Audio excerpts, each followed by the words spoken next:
Introductory note. Marcus Tullius Cicero, the greatest of Roman orators and the chief master of Latin prose style, was born at Arpinum, January 3, 106 BC. His father, who was a man of property and belonged to the class of the knights, moved to Rome when Cicero was a child, and the future statesman received an elaborate education in rhetoric, law, and philosophy, studying and practicing under some of the most noted teachers of the time. He began his career as an advocate at the age of 25, and almost immediately came to be recognized not only as a man of brilliant talents but also as a courageous upholder of justice in the face of grave political danger. After 2 years of practice he left Rome to travel in Greece and Asia, taking all the opportunities that offered to study his art under distinguished masters. He returned to Rome greatly improved in health and in professional skill, and in 76 BC was elected to the office of quaestor. He was assigned to the province of Lilybaeum in Sicily, and the vigor and justice of his administration earned him the gratitude of the inhabitants. It was at their request that he undertook in 70 BC the prosecution of Verres, who as praetor had subjected the Sicilians to incredible extortion and oppression, and his successful conduct of this case, which ended in the conviction and banishment of Vennes, may be said to have launched him on his political career. He became aedile in the same year, in 67 BC praetor, and in 64 BC was elected consul by a large majority. The most important event of the year of his consulship was the conspiracy of Catiline. This notorious criminal of patrician rank had conspired with a number of others, many of them young men of high birth but dissipated character, to seize the chief offices of the state, and to extricate themselves from the pecuniary and other difficulties that had resulted from their excesses, by the wholesale plunder of the city. The plot was unmasked by the vigilance of Cicero. 5 of the traitors were summarily executed, and in the oven row of the army that had been gathered in their support Catiline himself perished. Cicero regarded himself as the saviour of his country, and his country for the moment seemed to give grateful assent. But reverses were at hand.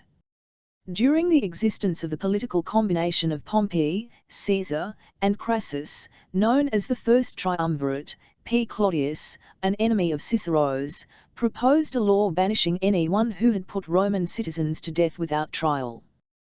This was aimed at Cicero on account of his share in the Catiline affair, and in March, 58 BC, he left Rome. The same day a law was passed by which he was banished by name, and his property was plundered and destroyed, a temple to liberty being erected on the site of his house in the city. During his exile Cicero's manliness to some extent deserted him. He drifted from place to place, seeking the protection of officials against assassination, writing letters urging his supporters to agitate for his recall, sometimes accusing them of lukewarmness and even treachery, bemoaning the ingratitude of his country or regretting the course of action that had led to his outlawry, and suffering from extreme depression over his separation from his wife and children and the wreck of his political ambitions. Finally in August, 57 BC, the decree for his restoration was passed, and he returned to Rome the next month, being received with immense popular enthusiasm. During the next few years the renewal of the understanding among the triumvirs shut Cicero out from any leading part in politics, and he resumed his activity in the law courts, his most important case being, perhaps, the defense of Milo for the murder of Claudius, Cicero's most troublesome enemy. This oration, in the revised form in which it has come down to us, is ranked as among the finest specimens of the art of the orator, though in its original form it failed to secure Milo's acquittal. Meantime, Cicero was also devoting much time to literary composition, and his letters show great dejection over the political situation, and a somewhat wavering attitude towards the various parties in the state. In 55 BC he went to Cilicia in Asia Minor as proconsul, an office which he administered with efficiency and integrity in civil affairs and with success in military. He returned to Italy in the end of the following year, and he was publicly thanked by the Senate for his services, but disappointed in his hopes for a triumph. The war for supremacy between Caesar and Pompey, which had for some time been gradually growing more snine, broke out in 49 BC, when Caesar led his army across the Rubicon, and Cicero after much irresolution threw in his lot with Pompey, who was overthrown the next year in the Battle of Pharsalus and later murdered in Egypt. Cicero returned to Italy, where Caesar treated him magnanimously, and for some time he devoted himself to philosophical and rhetorical writing. In 46 BC he divorced his wife Terentia, to whom he had been married for 30 years, and married the young and wealthy Publilia in order to relieve himself from financial difficulties, but her also he shortly divorced. Caesar, who had now become supreme in Rome, was assassinated in 44 BC, and though Cicero was not a sharer in the conspiracy, he seems to have approved the deed. In the confusion which followed he supported the cause of the conspirators against Antony, and when finally the triumvirate of Antony, Octavius, and Lepidus was established, Cicero was included among the proscribed, and on the 7th of December, 1943 BC, he was killed by agents of Antony. His head and hand were cut off and exhibited at Rome. The most important orations of the last months of his life were the 14 Philippics delivered against Antony, and the price of this enmity he paid with his life. To his contemporaries Cicero was primarily the great forensic and political orator of his time, and the 58 speeches which have come down to us bear testimony to the skill, wit, eloquence, and passion which gave him his preeminence. But these speeches of necessity deal with the minute details of the occasions which called them forth, and so require for their appreciation a full knowledge of the history, political and personal, of the time. The letters, on the other hand, are less elaborate both in style and in the handling of current events, while they serve to reveal his personality, and to throw light upon Roman life in the last days of the Republic in an extremely vivid fashion. Cicero as a man, in spite of his self-importance, the vacillation of his political conduct in desperate crises, and the whining despondency of his times of adversity, stands out as at bottom a patriotic Roman of substantial honesty, who gave his life to check the inevitable fall of the Commonwealth to which he devoted. The evils which were undermining the Republic bear so many striking resemblances to those which threaten the civic and national life of America today that the interest of the period is by no means merely historical. As a philosopher, Cicero's most important function was to make his countrymen familiar with the main schools of Greek thought. Much of this writing is thus of secondary interest to us in comparison with his originals, but in the fields of religious theology and of the application of philosophy to life he made important first-hand contributions. From these works have been selected the two treatises, on old age and on friendship, which have proved of most permanent and widespread interest to posterity, and which give a clear impression of the way in which a high-minded Roman thought about some of the main problems of human life. On friendship. The augur Quintus Mucius Scaevola used to recount a number of stories about his father-in-law Gallus Laelius, accurately remembered and channingly told, and whenever he talked about him always gave him the title of the wise without any hesitation. I had been introduced by my father to Scaevola as soon as I had assumed the toga virilis, and I took advantage of the introduction never to quit the venerable man's side as long as I was able to stay and he was spared to us. The consequence was that I committed to memory many disquisitions of his, as well as many short-pointed apophthegms, and, in short, took as much advantage of his wisdom as I could. When he died, I attached myself to Scaevola the Pontifex, whom I may venture to call quite the most distinguished of our countrymen for ability and uprightness. But of this latter I shall take other occasions to speak. To return to Scaevola the augur. Among many other occasions I particularly remember one. He was sitting on a semicircular garden bench, as was his custom, when I and a very few intimate friends were there, and he chanced to turn the conversation upon a subject which about that time was in many people's mouths. You must remember, Atticus, for you were very intimate with Publius Sulpicius, what expressions of astonishment, or even indignation, were called forth by his mortal Quenal, as tribune, with the consul Quintus Pomptus, with whom he had formerly lived on terms of the closest intimacy and affection. Well, on this occasion, happening to mention this particular circumstance, Savola detailed to us a discourse of Laelius on friendship delivered to himself and Laelius's other son-in-law Gallus Fannius, son of Marcus Fannius, a few days after the death of Africanus. The points of that discussion I committed to memory, and have arranged them in this book at my own discretion. For I have brought the speakers, as it were, personally onto my stage to prevent the constant said I and said he of a narrative, and to give the discourse the air of being orally delivered in our hearing. You have often urged me to write something on friendship, and I quite acknowledged that the subject seemed one worth everybody's investigation, and specially suited to the close intimacy that has existed between you and me.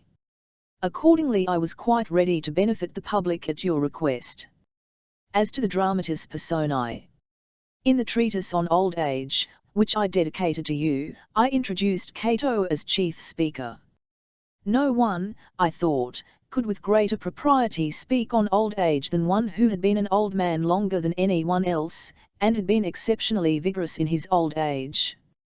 Similarly, having learned from tradition that of all friendships that between Gaius Laelius and Publius Scipio was the most remarkable, I thought Laelius was just the person to support the chief part in a discussion on friendship which Savola remembered him to have actually taken. Moreover, a discussion of this sort gains somehow in weight from the authority of men of ancient days, especially if they happen to have been distinguished. So it comes about that in reading over what I have myself written I have a feeling at times that it is actually Cato that is speaking, not finally, as I sent the former essay to you as a gift from one old man to another, so I have dedicated this on friendship as a most affectionate friend to his friend. In the former Cato spoke, who was the oldest and wisest man of his day, in this Laelius speaks on friendship, Laelius, who was at once a wise man, that was the title given him, and eminent for his famous friendship. Please forget me for a while, imagine Laelius to be speaking. Gaius Fannius and Quintus Mucius come to call on their father-in-law after the death of Africanus. They start the subject, Laelius answers them. And the whole essay on friendship is his. In reading it you will recognize a picture of yourself. To Fannius. You are quite right, Laelius. There never was a better or more illustrious character than Africanus. But you should consider that at the present moment all eyes are on you. Everybody calls you the wise par excellence, and thinks you so. The same mark of respect was lately paid Cato, and we know that in the last generation Lucius Atilius was called the wise. But in both cases the word was applied with a certain difference. Atilius was so called from his reputation as a jurist, Cato got the name as a kind of honorary title and in extreme old age because of his varied experience of affairs, and his reputation for foresight and firmness, and the sagacity of the opinions which he delivered in Senate and Forum. You, however, are regarded as wise in a somewhat different sense, not alone on account of natural ability and character, but also from your industry and learning, and not in the sense in which the vulgar, but that in which scholars, give that title. In this sense we do not read of any one being called wise in Greece except one man at Athens, and he, to be sure, had been declared by the oracle of Apollo also to be the supremely wise man. For those who commonly go by the name of the seven sages are not admitted into the category of the wise by fastidious critics. Your wisdom people believe to consist in this, that you look upon yourself as self-sufficing and regard the changes and chances of moral life as powerless to affect your virtue. Accordingly they are always asking me, and doubtless also our Savola here, how you bear the death of Africanus. This curiosity has been the more excited from the fact that on the nuns of this month, when we augurs met as usual in the suburban villa of Decimus Brutus for consultation, you were not present, though it had always been your habit to keep that appointment and perform that duty with the utmost punctuality. Savola. Yes, indeed, Laelius, I am often asked the question mentioned by Fannius. But I answer in accordance with what I have observed, I say that you bear in a reasonable manner the grief which you have sustained in the death of one who was at once a man of the most illustrious character and a very dear friend. That of course you could not but be affected, anything else would have been wholly unnatural in a man of your gentle nature, but that the cause of your non-attendance at our college meeting was illness, not melancholy. Lilius. Thanks, Savola. You are quite right, you spoke the exact TNLTH. For in fact I had no right to allow myself to be withdrawn from a duty which I had regularly performed, as long as I was well, by any personal misfortune, nor do I think that anything that can happen will cause a man of principle to intermit a duty. As for your telling me, Fannius, of the honourable appellation given me, an appellation to which I do not recognise my title, and to which I make no claim, you doubtless act from of affection, but I must say that you seem to me to do less than justice to Cato. If any one was ever which I have my doubts, he was. Putting aside everything else, consider how he bore his son's death. I had not forgotten Paulus, I had seen with my own eyes Gallus. But they lost their sons when mere children, Cato his when he was a full-grown man with an assured reputation. Do not therefore be in a hurry to reckon as Cato superior even that same famous personage whom Apollo, as you say, declared to be the wisest. Remember the former's reputation rests on deeds, the latter's on words. 3. Now, as far as I am concerned, I'll speak to both of you now, believe me the case stands thus. If I were to say that I am not affected by regret for Scipio, I must leave the philosophers to justice my conduct, but in point of fact I should be telling a lie. Affected of course I am by the loss of a friend as I think there will never be again, such as I can fearlessly say there never was before. But I stand in no need of medicine. I can find my own consolation, and it consists chiefly in my being free from the mistaken notion which generally causes pain at the departure of friends. To Scipio I am convinced no evil has befallen, mine is the disaster, if disaster there be, and to be severely distressed at one's own misfortunes does not show that you love your friend, but that you love yourself. As for him, who can say that all is not more than well?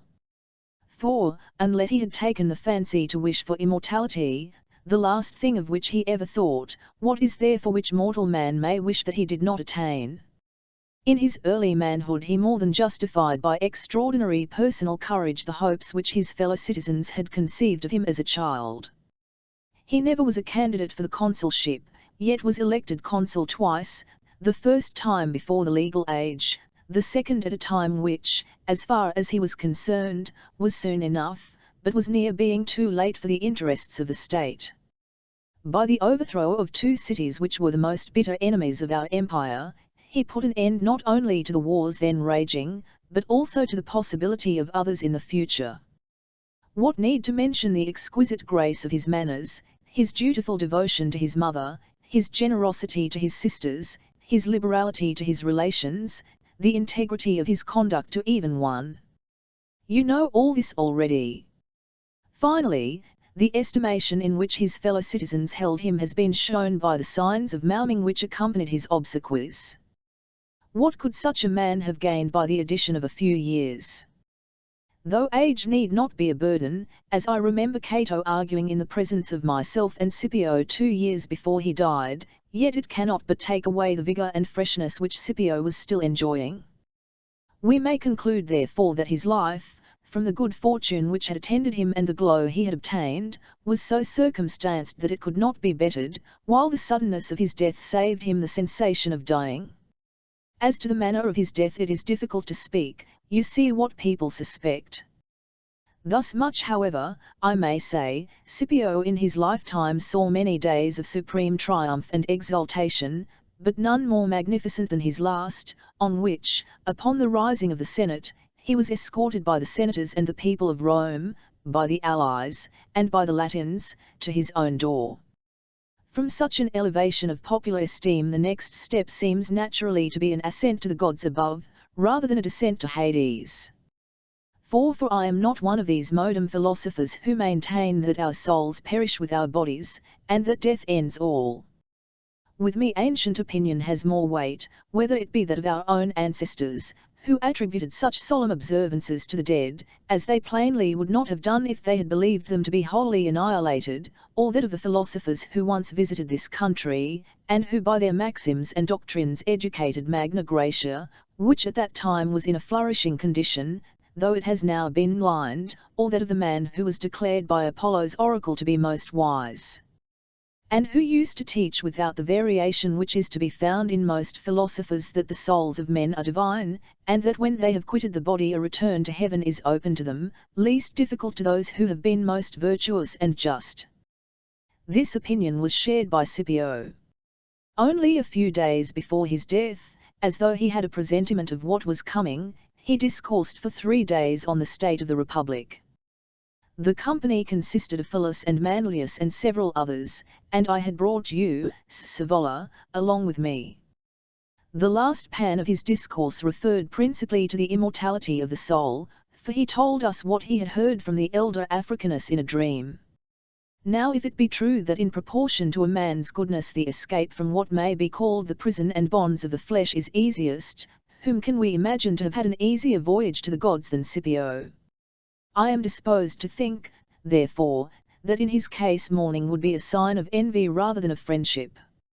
If, however, the TNLTH rather is that the body and soul perish together, and that no sensation remains, then though there is nothing good in death, at least there is nothing bad. Remove sensation, and a man is exactly as though he had never been born, and yet that this man was born is a joy to me, and will be a subject of rejoicing to this state to its last hour. Wherefore, as I said before, all is as well as possible with him. Not so with me, for as I entered life before him, it would have been fairer for me to leave it also before him. Yet such is the pleasure I take in recalling our friendship, that I look upon my life as having been a happy one because I have spent it with Scipio. With him I was associated in public and private business, with him I lived in Rome and served abroad, and between us there was the most complete harmony in our tastes, our pursuits, and our sentiments, which is the true secret of friendship. It is not therefore in that reputation for wisdom mentioned just now by Fannius, especially as it happens to be groundless, that I find my happiness so much, as in the hope that the memory of our friendship will be lasting. What makes me care the more about this is the fact that in all history there are scarcely 3 or 4 pairs of friends on record, and it is classed with them that I cherish a hope of the friendship of Scipio and Laelius being known to posterity. Fantus. Of course that must be so, Laelius. But since you have mentioned the word friendship, and we are at leisure, you would be doing me a great kindness, and I expect Scaevola also, if you would do as it is your habit to do when asked questions on other subjects, and tell us your sentiments about friendship, its nature, and the rules to be observed in regard to it. Scaevola. I shall of course be delighted. Fannius has anticipated the very request I was about to make. So you will be doing us both a great favour. 5 Laelius. I should certainly have no objection if I felt confidence in myself. For the theme is a noble one, and we are, as Fannius has said, at leisure. But who am I? And what ability have I? What you propose is all very well for professional philosophers, who are used, particularly if Greeks, to have the subject for discussion proposed to them on the spur of the moment. It is a task of considerable difficulty, and requires no little practice. Therefore for a set discourse on friendship you must go, I think, to professional lecturers. All I can do is to urge on you to regard friendship as the greatest thing in the world, for there is nothing which so fits in with our nature, or is so exactly what we want in prosperity or adversity. But I must at the very beginning lay down this principle: friendship can only exist between good men. I do not, however, press this too closely, like the philosophers who push their definitions to a superfluous accuracy. They have TNLTH on their side, perhaps, but it is of no practical advantage. Those, I mean, who say that no one but the wise is good. Granted, by all means. But the wisdom they mean is one to which no mortal ever yet attained. We must concern ourselves with the facts of everyday life as we find it. Not imaginary and ideal perfections. Even Gaius Fannius, Manius Curius, and Tiberius Concanius, whom our ancestors decided to be wise, I could never declare to be so according to their standard. Let them, then, keep this word wisdom to themselves. Everybody is irritated by it, no one understands what it means. Let them but grant that the men I mentioned were good. No, they won't do that either.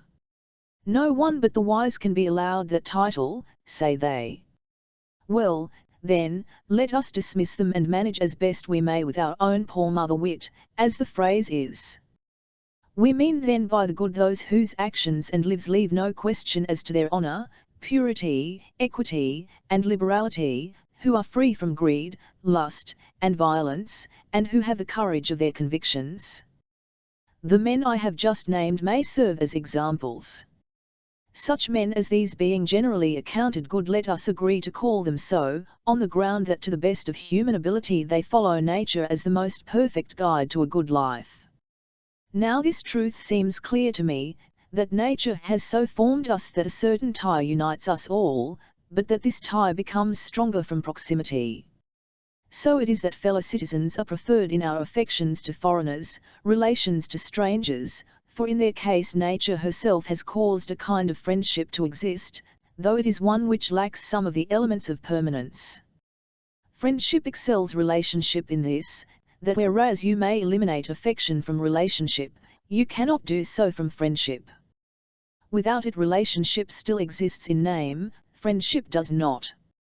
You may best understand this friendship by considering that, whereas the merely natural ties uniting the human race are indefinite, this one is so concentrated, and confined to so narrow a sphere, that affection is ever shared by two persons only, or at most by a few. 6. Now friendship may be thus defined, a complete accord on all subjects human and divine, joined with mutual goodwill and affection. And with the exception of wisdom, I am inclined to think nothing better than this has been given to man by the immortal gods. There are people who give the palm to riches or to good health, or to power and office, many even to sensual pleasures. This last is the ideal of brute beasts, and of the others we may say that they are frail and uncertain, and depend less on our own prudence than on the caprice of fortune. Then there are those who find the chief good in virtue. Well, that is a noble doctrine. But the very virtue they talk of is the parent and preserver of friendship, and without it friendship cannot possibly exist. Let us, I repeat, use the word virtue in the ordinary acceptation and meaning of the term, and do not let us define it in high-flown language. Let us account as good the persons usually considered so, such as Paulus, Cato, Gallus, Scipio, and Philus. Such men as these are good enough for everyday life, and we need not trouble ourselves about those ideal characters which are nowhere to be met with. Well, between men like these the advantages of friendship are almost more than I can say. To begin with, how can life be worth living, to use the words of Ennius, which lacks that repose which is to be found in the mutual goodwill of a friend? What can be more delightful than to have someone to whom you can say everything with the same absolute confidence as to yourself? Is not prosperity robbed of half its value if you have no one to share your joy? On the other hand, misfortunes would be hard to bear if there were not someone to feel them even more acutely than yourself. In a word, other objects of ambition serve for particular ends, riches for use, power for securing homage, office for reputation, pleasure for enjoyment, health for freedom from pain and the full use of the functions of the body. But friendship embraces innumerable advantages. Turn which way you please, you will find it at hand. It is everywhere, and yet never out of place, never unwelcome. Fire and water themselves, to use a common expression, are not of more universal use than friendship. I am not now speaking of the common or modified form of it, though even that is a source of pleasure and profit, but of that TNLE and complete friendship which existed between the select few who are known to fame. Such friendship enhances prosperity, and relieves adversity of its burden by halving and sharing it. 7. And great and numerous as are the blessings of friendship, this certainly is the sovereign one, that it gives us bright hopes for the future and forbids weakness and despair. In the face of a TNLE friend a man sees as it were a second self. So that where his friend is he is, if his friend be rich, he is not poor, though he be weak, his friend's strength is his, and in his friend's life he enjoys a second life after his own is finished.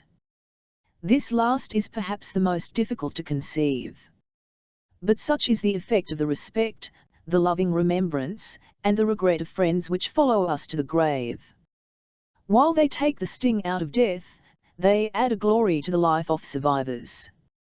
Nay, if you eliminate from nature the tie of affection, there will be an end of house and city, nor will so much as the cultivation of the soil be left. If you don't see the virtue of friendship and harmony, you may learn it by observing the effects of quarrels and feuds. Was any family ever so well established, any state so firmly settled, as to be beyond the reach of utter destruction from animosities and factions? This may teach you the immense advantage of friendship. They say that a certain philosopher of Agrigentum, in a Greek poem, pronounced with the authority of an oracle the doctrine that whatever in nature and the universe was unchangeable was so in virtue of the binding force of friendship, whatever was changeable was so by the solvent power of discord. And indeed this is a truth which everybody understands and practically attests by experience. For if any marked instance of loyal friendship in confronting or sharing danger comes to light, everyone applauds it to the echo. What cheers there were, for instance, all over the theatre at a passage in the new play of my friend and guest Pacuvius, where the king, not knowing which of the two was Orestes, Pylades declared himself to be Orestes, that he might die in his stead, while the real Orestes kept on asserting that it was he. The audience rose en masse and clapped their hands. And this was at an incident in fiction. What would they have done, must we suppose, if it had been in real life? You can easily see what a natural feeling it is, when men who would not have had the resolution to act thus themselves, showed how right they thought it in another. I don't think I have any more to say about friendship. If there is any more, and I have no doubt there is much, you must, if you care to do so, consult those who profess to discuss such matters. Fantus. We would rather apply to you. Yet I have often consulted such persons, and have heard what they had to say with a certain satisfaction. But in your discourse one somehow feels that there is a different strain. Savola. You would have said that still more, Fannius, if you had been present the other day in Scipio's pleasure grounds when we had the discussion about the state. How splendidly he stood up for justice against Phyllis's elaborate speech. Fantus. Ah! It was naturally easy for the justest of men to stand up for justice. Savola. Well, then, what about friendship? Who could discourse on it more easily than the man whose chief glory is a friendship maintained with the most absolute fidelity, constancy, and integrity? 8 Laclius. Now you are really using force. It makes no difference what kind of force you use, force it is. For it is neither easy nor right to refuse a wish of my sons-in-law, particularly when the wish is a creditable one in itself. Well, then, it has very often occurred to me when thinking about friendship, that the chief point to be considered was this: is it weakness and want of means that make friendship desired? I mean, is its object an interchange of good offices, so that each may give that in which he is strong, and receive that in which he is weak?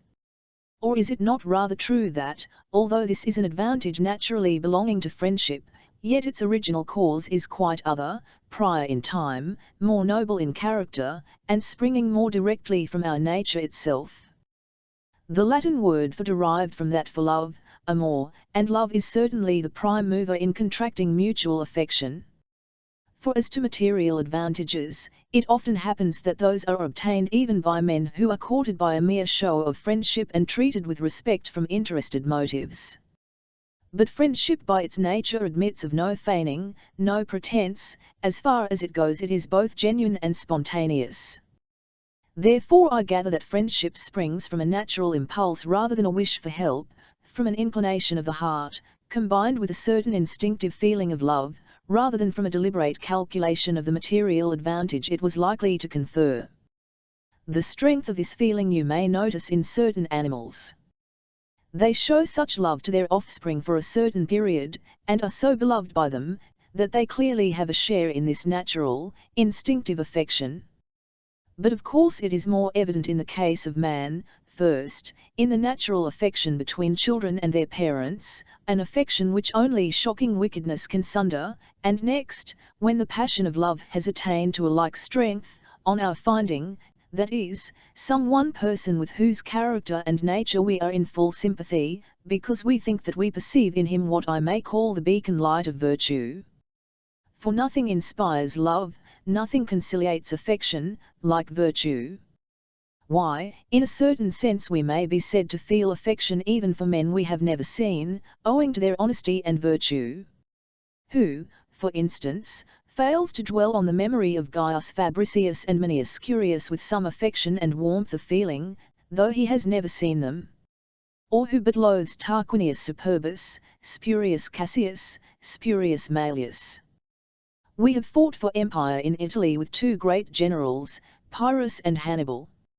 For the former, owing to his probity, we entertain no great feelings of enmity; the latter, owing to his cruelty, our country has detested and always will detest.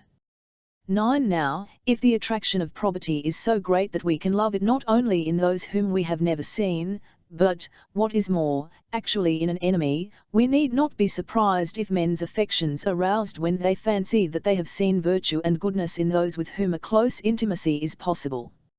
I do not deny that affection is strengthened by the actual receipt of benefits, as well as by the perception of a wish to render service, combined with a closer intercourse. When these are added to the original impulse of the heart, to which I have alluded, a quite surprising warmth of feeling springs up. And if any one thinks that this comes from a sense of weakness, that each may have some one to help him to his particular need, all I can say is that, when he maintains it to be balm of want and poverty, he allows to friendship an origin very base, and a pedigree, if I may be allowed the expression, far from noble. If this had been the case, a man's inclination to friendship would be exactly in proportion to his low opinion of his own resources.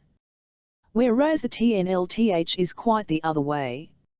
For when a man's confidence in himself is greatest, when he is so fortified by virtue and wisdom as to want nothing and to feel absolutely self-dependent, it is then that he is most conspicuous for seeking out and keeping up friendships. Did Africanus, for example, want anything of me? Not the least in the world. Neither did I of him. In my case it was an admiration of his virtue, in his an opinion, maybe, which he entertained of my character, that caused our affection. Closer intimacy added to the warmth of our feelings.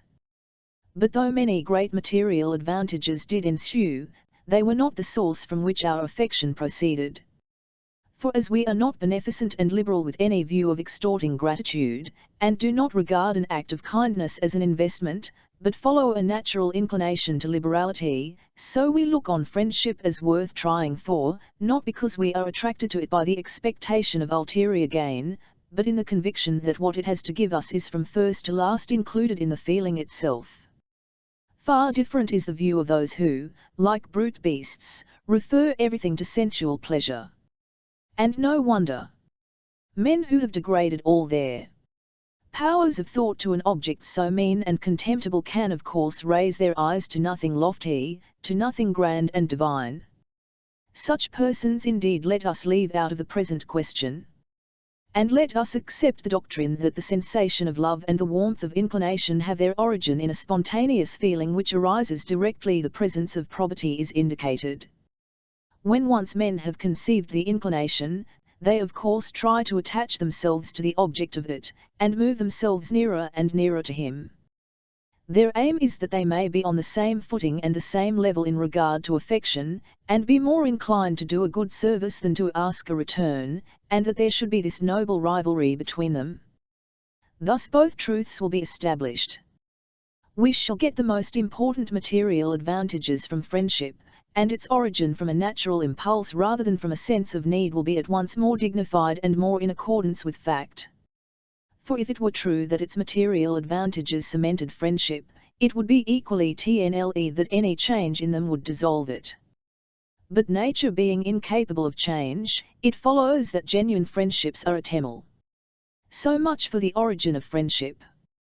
But Pedlaps you would not care to hear any more. Phantus. Nay, pray go on, let us have the rest, Lilius. I take on myself to speak for my friend here as his senior. Savola. Quite right. Therefore, pray let us hear.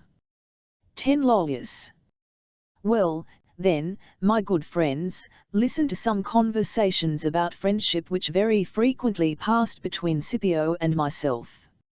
I must begin by telling you, however, that he used to say that the most difficult thing in the world was for a friendship to remain unimpaired to the end of life. So many things might intervene, conflicting interests, differences of opinion in politics, frequent changes in character, owing sometimes to misfortunes, sometimes to advancing years. He used to illustrate these facts from the analogy of boyhood, since the warmest affections between boys are often laid aside with the boyish toga, and even if they did manage to keep them up to adolescence, they were sometimes broken by a rivalry in courtship, or for some other advantage to which their mutual claims were not compatible. Even if the friendship was prolonged beyond that time, yet it frequently received a rude shock should the two happen to be competitors for office. For while the most fatal blow to our friendship in the majority of cases was the lust of gold, in the case of the best men it was a rivalry for office and reputation, by which it had often happened that the most violent enmity had arisen between the closest friends. Again, wide breaches and, for the most part, justifiable ones were caused by an immoral request being made of friends, to pander to a man's unholy desires or to assist him in inflicting a wrong. A refusal, though perfectly right, is attacked by those to whom they refuse compliance as a violation of the laws of friendship. Now the people who have no scruples as to the requests they make to their friends, thereby allow that they are ready to have no scruples as to what they will do for their friends, and it is the recriminations of such people which commonly not only quench friendships, but give rise to lasting enmities. In fact, he used to say, these fatalities overhang friendship in such numbers that it requires not only wisdom but good luck also to escape them all. Il. With these premises, then, let us first, if you please, examine the question, how far ought personal feeling to go in friendship? For instance, suppose Coriolanus to have had friends, ought they to have joined him in invading his country? Again, in the case of Vecellinus or Spurius Maelius, ought their friends to have assisted them in their attempt to establish a tyranny? Take 2 instances of either line of conduct. When Tiberius Gracchus attempted his revolutionary measures he was deserted, as we saw, by Quintus Tubero and the friends of his own standing. On the other hand, a friend of your own family, Savola, Gaius Blossius of Cumae, took a different course. I was acting as assessor to the consuls Linus and Rupilius to try the conspirators, and Blossius pleaded for my pardon on the ground that his regard for Tiberius Gracchus had been so high that he looked upon his wishes as law. Even if he had wished you to set fire to the Capitol, said L, that is a thing, he replied, that he never would have wished. Ah, but if he had wished it, said I, L would have obeyed. The wickedness of such a speech needs no comment. And in point of fact he was as good and better than his word, for he did not wait for orders in the audacious proceedings of Tiberius Gracchus, but was the head and front of them, and was a leader rather than an abettor of his madness. The result of his infatuation was that he fled to Asia, terrified by the special commission appointed to try him, joined the enemies of his country, and paid a penalty to the Republic as heavy as it was deserved. I conclude, then, that the plea of having acted in the interests of a friend is not a valid excuse for a wrong action. For, seeing that a belief in a man's virtue is the original cause of friendship, friendship can hardly remain if virtue he abandoned. But if we decide it to be right to grant our friends whatever they wish, and to ask them for whatever we wish, perfect wisdom must be assumed on both sides if no mischief is to happen. But we cannot assume this perfect wisdom, for we are speaking only of such friends as are ordinarily to be met with, whether we have actually seen them or have been told about them, men, that is to say, of everyday life. I must quote some examples of such persons, taking care to select such as approach nearest to our standard of wisdom. We read, for instance, that Pappus Aemilius was a close friend of Gaius Licinius. History tells us that they were twice consuls together, and colleagues in the censorship. Again, it is on record that Manius Curius and Tiberius Coruncanius were on the most intimate terms with them and with each other. Now, we cannot even suspect that any one of these men ever asked of his friend anything that militated against his honor or his oath or the interests of the Republic. In the case of such men as these, there is no point in saying that one of them would not have obtained such a request if he had made it, for they were men of the most scrupulous piety, and the making of such a request would involve a breach of religious obligation no less than the granting it. However, it is quite true that Gaius Calbo and Gaius Cato did follow Tiberius Gracchus, and though his brother Caius Gracchus did not do so at the time, he is now the most eager of them all. 12. We may then lay down this of friendship, neither ask nor consent to do what is wrong. For the plea for friendship's sake is a discreditable one, and not to be admitted for a moment. This rule holds good for all wrongdoing, but more especially in such as involves disloyalty to the Republic. For things have come to such a point with us, my dear Fannius and Savola, that we are bound to look somewhat far ahead to what is likely to happen to the Republic. The Constitution, as known to our ancestors, has already swerved somewhat from the regular course and the lines marked out for it. Tiberius Gracchus made an attempt to obtain the power of a king, or, I might rather say, enjoyed that power for a few months. Had the Roman people ever heard or seen the like before? What the friends and connections that followed him, even after his death, have succeeded in doing in the case of Publius Scipio I cannot describe without tears. As for Carbo, thanks to the punishment recently inflicted on Tiberius Gracchus, we have by hook or by crook managed to hold out against his attacks. But what to expect of the tribuneship of Caius Gracchus I do not like to forecast. One thing leads to another, and once set going, the downward course proceeds with ever-increasing velocity. There is the case of the ballot. What a blow was inflicted first by the Lex Gabinia, and 2 years afterwards by the Lex Cassia. I seem already to see the people estranged from the Senate, and the most important affairs at the mercy of the multitude.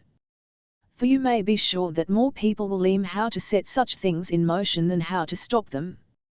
What is the point of these remarks? This, no one ever makes any attempt of this sort without friends to help him. We must therefore impress upon good men that, should they become inevitably involved in friendships with men of this kind, they ought not to consider themselves under any obligation to stand by friends who are disloyal to the Republic. Bad men must have the fear of punishment before their eyes, a punishment not less severe for those who follow than for those who lead others to crime. Who was more famous and powerful in Greece than Themistocles? At the head of the army in the Persian War he had freed Greece. He owed his exile to personal envy, but he did not submit to the wrong done him by his ungrateful country as he ought to have done. He acted as Coriolanus had acted among us 20 years before. But no one was found to help them in their attacks upon their fatherland. Both of them accordingly committed suicide.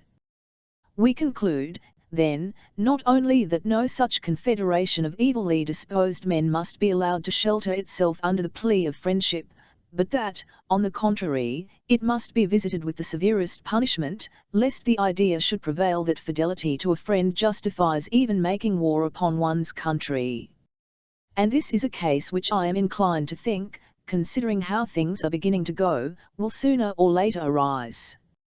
And I care quite as much what the state of the Constitution will be after my death as what it is now.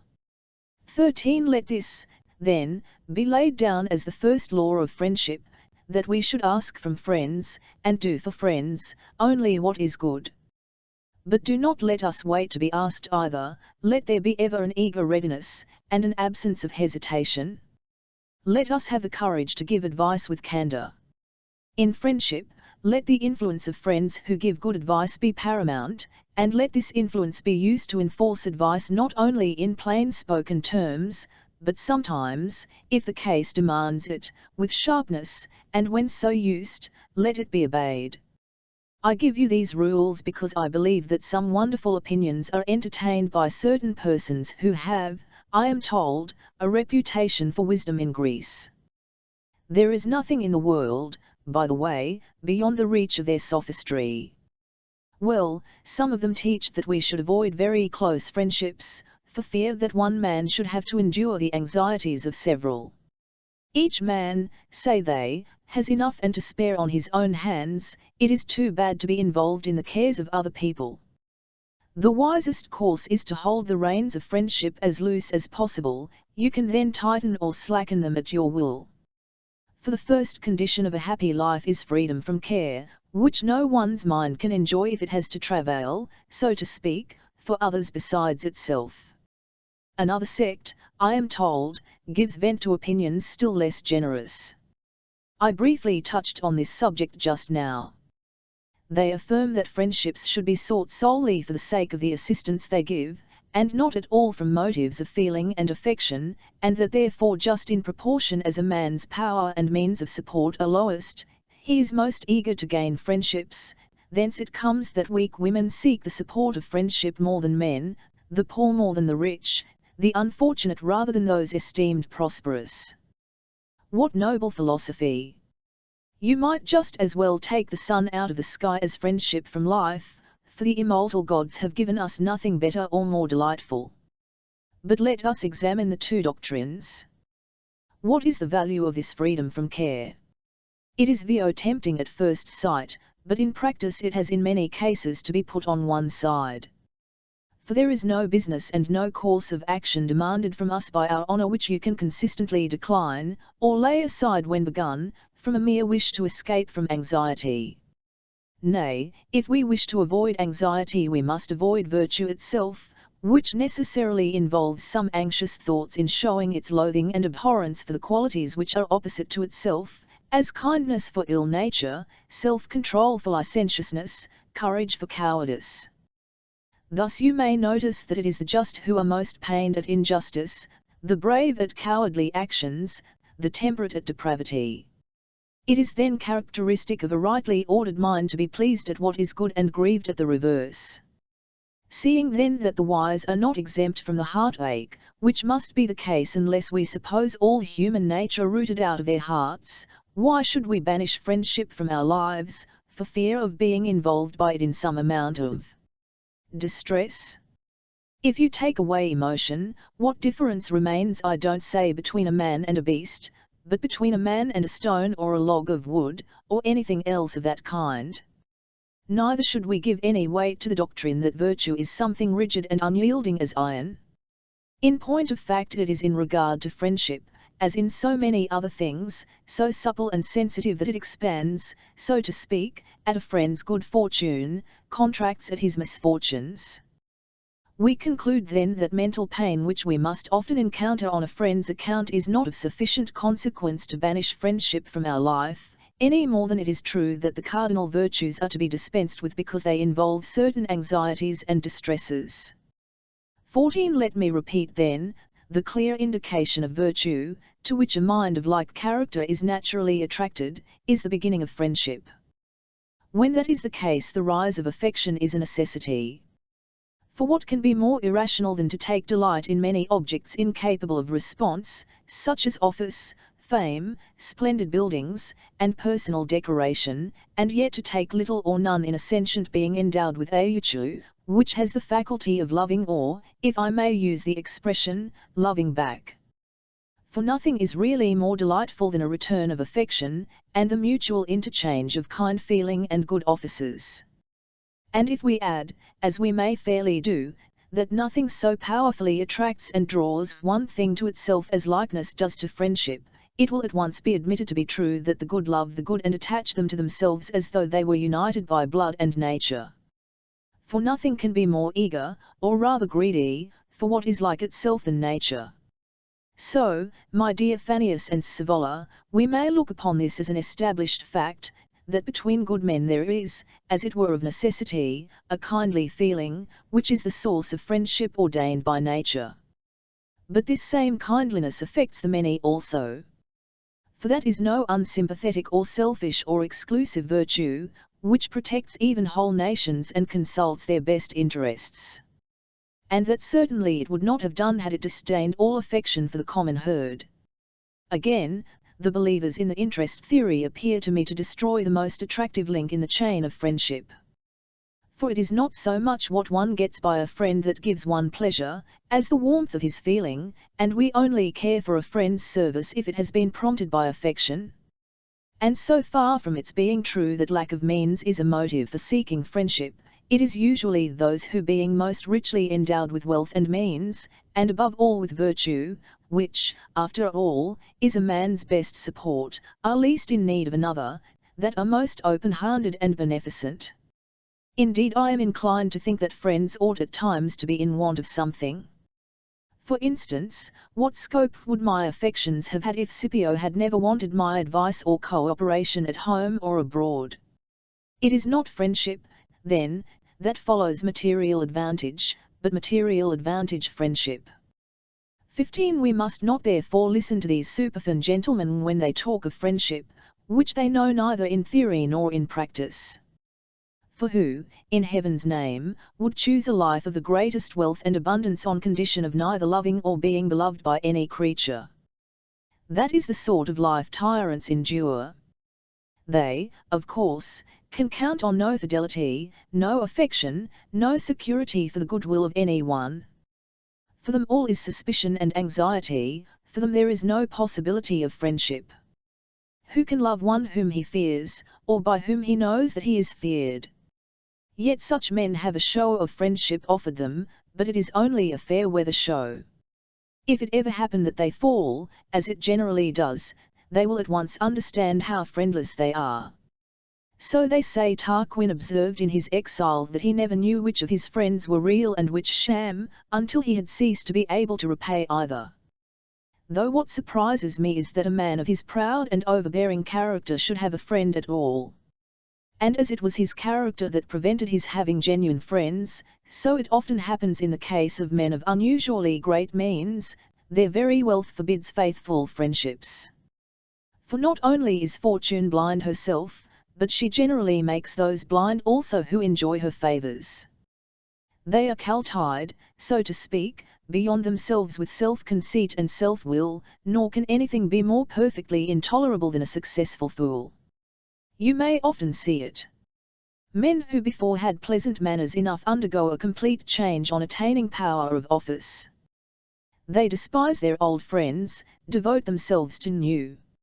Now, can anything be more foolish than that men who have all the opportunities which prosperity, wealth, and great means can bestow, should secure all else which money can buy, horses, servants, splendid upholstering, and costly plate, but do not secure friends, who are, if I may use the expression, the most valuable and beautiful furniture of life? And yet, when they acquire the former, they know not who will enjoy them, nor for whom they may be taking all this trouble, for they will one and all eventually belong to the strongest, while each man has a stable and inalienable ownership in his friendships.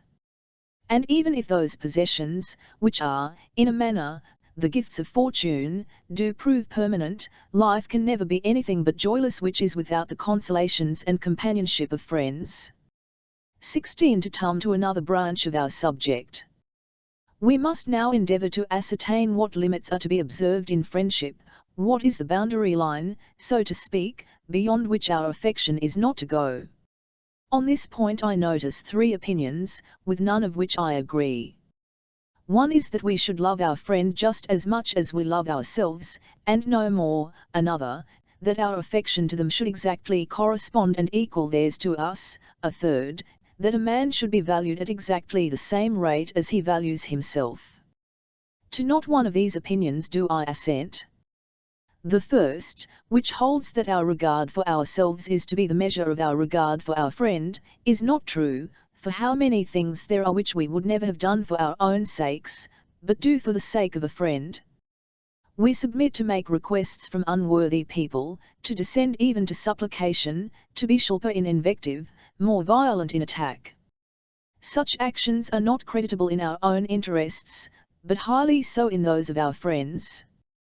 There are many advantages too which men of upright character voluntarily forego, or of which they are content to be deprived, that their friends may enjoy them rather than themselves.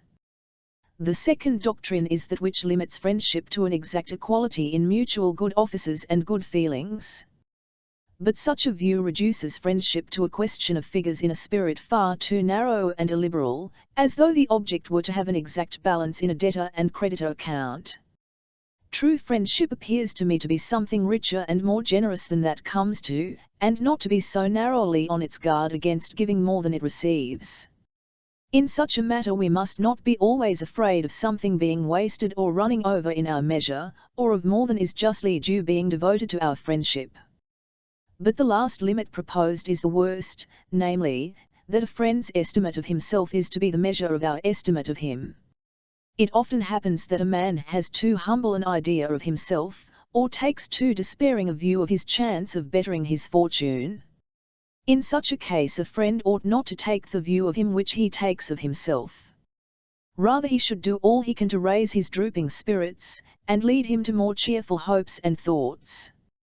We must then find some other limit. But I must first mention the sentiment which used to call forth Scipio's severest criticism. He often said that no one ever gave utterance to anything more diametrically opposed to the spirit of friendship than the author of the dictum, "You should love your friend with the consciousness that you may one day hate him." He could not be induced to believe that it was rightfully attributed to Bias, who was counted as one of the 7 sages. It was the sentiment of some person with sinister motives or selfish ambition, or who regarded everything as it affected his own supremacy.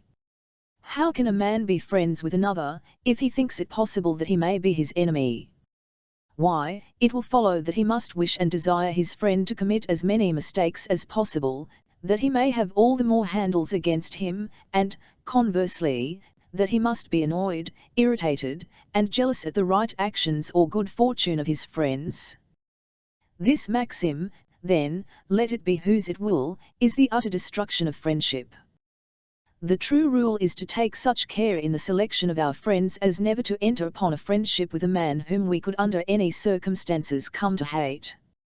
And even if we are unlucky in our choice, we must put up with it, according to Scipio, in preference to making calculations as to a future breach. 17. The real limit to be observed in friendship is this: the characters of 2 friends must be stainless.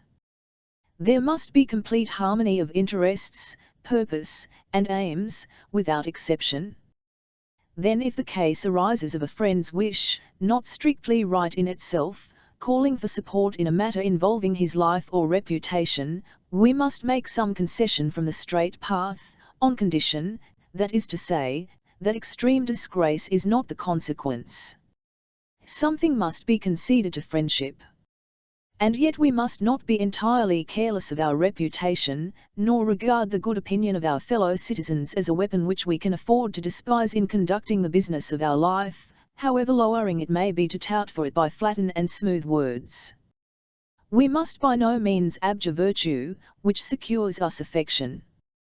But to return again to Scipio, the sole author of the Discourse on Friendship. He used to complain that there was nothing on which men bestowed so little pains that even one could tell exactly how many goats or sheep he had, but not how many friends, and while they took pains in procuring the former, they were utterly careless in selecting friends, and possessed no particular marks, so to speak, or tokens by which they might judge of their suitability for friendship. Now the qualities we ought to look out for in making our selection are firmness, stability, constancy. There is a plentiful lack of men so endowed, and it is difficult to form a judgment without testing. Now this testing can only be made during the actual existence of the friendship, for friendship so often precedes the formation of a judgment, and makes a previous test impossible. If we are prudent then, we shall rein in our impulse to affection as we do chariot horses. We make a preliminary trial of horses. So we should of friendship, and should test our friends' characters by a kind of tentative friendship. It may often happen that the untrustworthiness of certain men is completely displayed in a small money matter, others who are proof against a small sum are detected if it be large. But even if some are found who think it mean to prefer money to friendship, where shall we look for those who put friendship before office, civil or military promotions, and political power, and who, when the choice lies between these things on the one side and the claims of friendship on the other, do not give a strong preference to the former? It is not in human nature to be indifferent to political power, and if the price men have to pay for it is the sacrifice of friendship, they think their treason will be thrown into the shade by the magnitude of the reward. This is why friendship is very difficult to find among those who engage in politics and the contest for office. Where can you find the man to prefer his friend's advancement to his own? And to say nothing of that, think how grievous and almost intolerable it is to most men to share political disaster.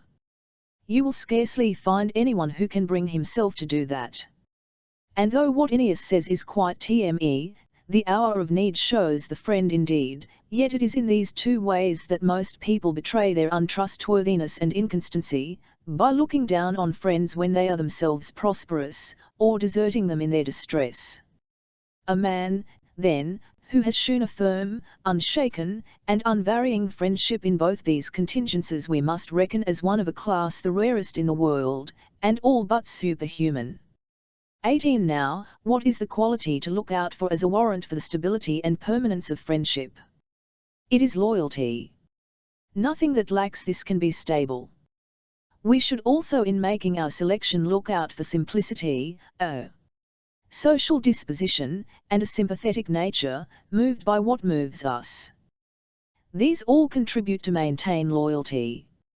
You can never in one street a character which is intricate and tortuous. Nor, indeed, is it possible for one to be trustworthy and firm who is unsympathetic by nature and unmoved by what affects ourselves. We may add, that he must neither take pleasure in bringing accusations against us himself, nor believe them when they are brought. All these contribute to form that constancy which I have been endeavouring to describe.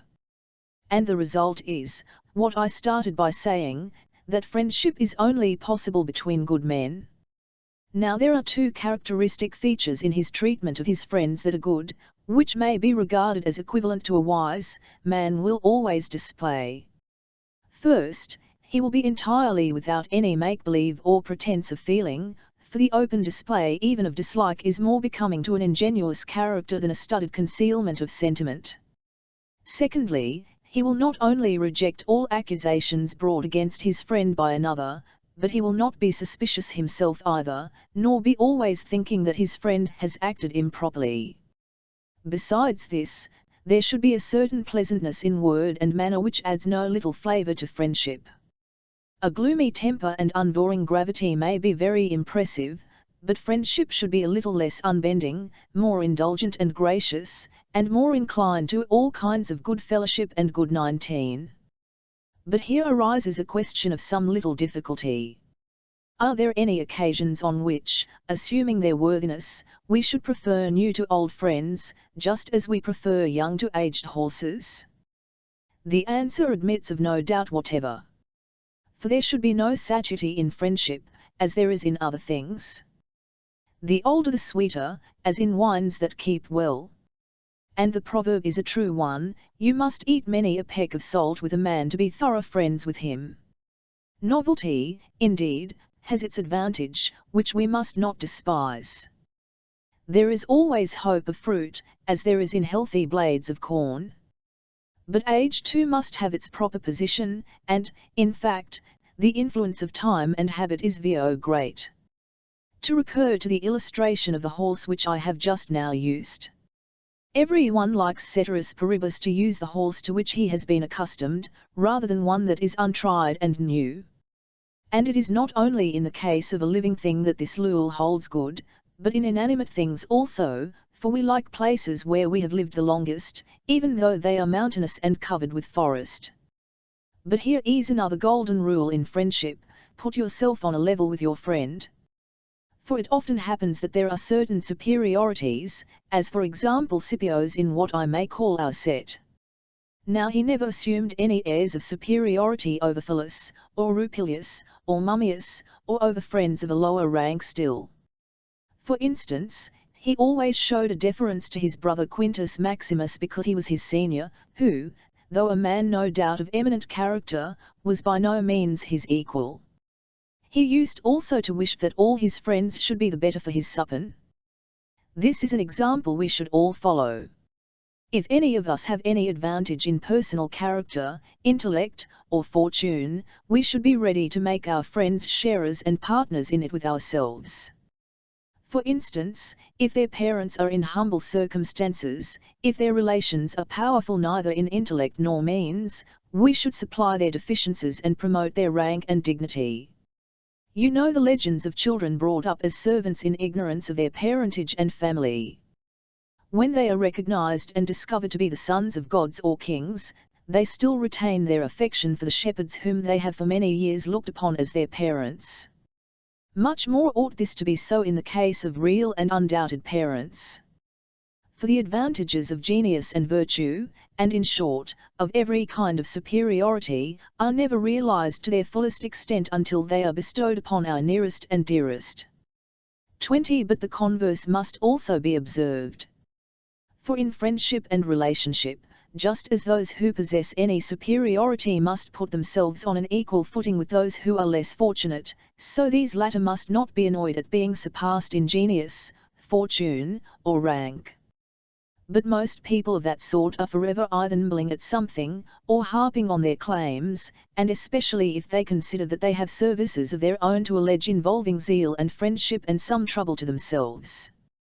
People who are always bringing up their services are a nuisance. The recipient ought to remember them, the performer should never mention them. In the case of friends, then, as the superior are bound to descend, so are they bound in a certain sense to raise those below them. For there are people who make their friendship disagreeable by imagining themselves undervalued. This generally happens only to those who think that they deserve to be so, and they ought to be shewn by deeds as well as by words the groundlessness of their opinion. Now the measure of your benefits should be in the first place your own power to bestow, and in the second place the capacity to bear them on the part of him on whom you are bestowing affection and help. For, however great your personal prestige may be, you cannot raise all your friends to the highest offices of the state. For instance, Scipio was able to make Publius Rupilius consul, but not his brother Lucius. But granting that you can give anyone anything you choose, you must have a care that it does not prove to be beyond his powers. As a general rule, we must wait to make up our mind about friendships till men's characters and years have arrived at their full strength and development. People must not, for instance, regard as fast friends all whom in their youthful enthusiasm for hunting or football they liked for having the same tastes. By that rule, if it were a mere question of time, no one would have such claims on our affections as nurses and slave tutors. Not that they are to be neglected, but they stand on a different ground. It is only these mature friendships that can be permanent. For difference of character leads to difference of aims, and the result of such diversity is to estrange friends. The sole reason, for instance, which prevents good men from making friends with bad, or bad with good, is that the divergence of their characters and aims is the greatest possible.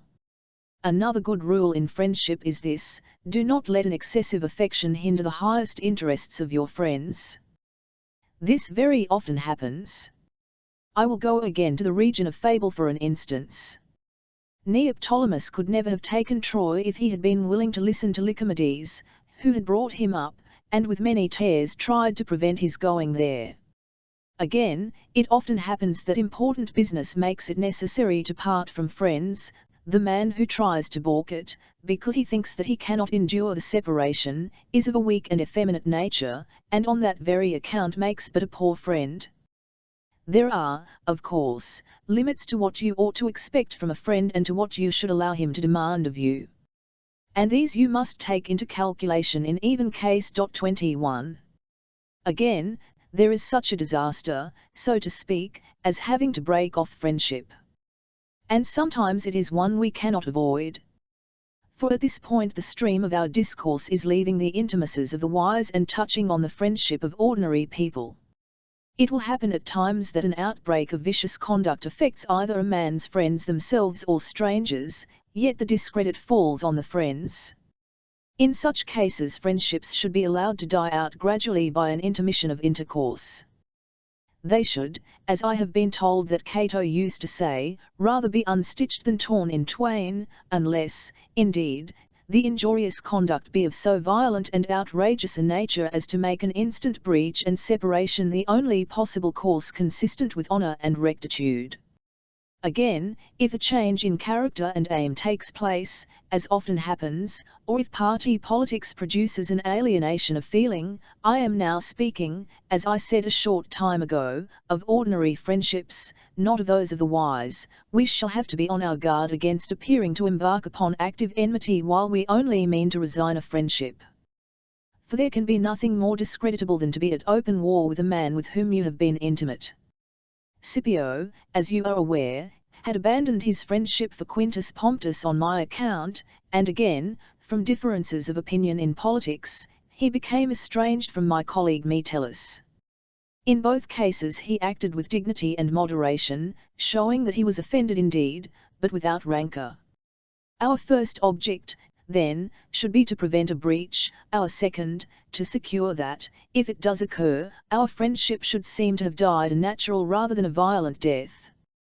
Next, we should take care that friendship is not converted into active hostility, from which flow personal quarrels, abusive language, and angry recriminations. These last, however, provided that they do not pass all reasonable limits of forbearance, we ought to put up with, and, in compliment to an old friendship, allow the party that inflicts the injury, not the one that submits to it, to be in the wrong. Generally speaking, there is but one way of securing and providing oneself against faults and inconveniences of this sort, not to be too hasty in bestowing our affection, and not to bestow it at all on unworthy objects. Now, by worthy of friendship I mean those who have in themselves the qualities which attract affection. This sort of man is rare, and indeed all excellent things are rare, and nothing in the world is so hard to find as a thing entirely and completely perfect of its kind. But most people not only recognize nothing as good in our life unless it is profitable, but look upon friends as so much stock, caring most for those by whom they hope to make most profit.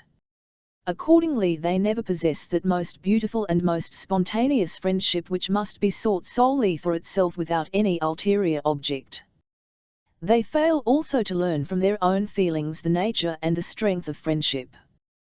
For every one loves himself, not for any reward which such love may bring, but because he is dear to himself independently of anything else.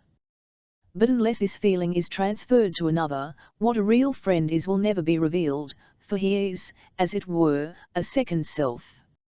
But if we find these two instincts showing themselves in animals, whether of the air or the sea or the land, whether wild or a love of self, which in fact is born in everything that lives alike, and, secondly, an eagerness to find and attach themselves to other creatures of their own kind, and if this natural action is accompanied by desire and by something resembling human love, how much more must this be the case in man by the law of his nature? For man not only loves himself, but seeks another whose spirit he may so blend with his own as almost to make one being of two.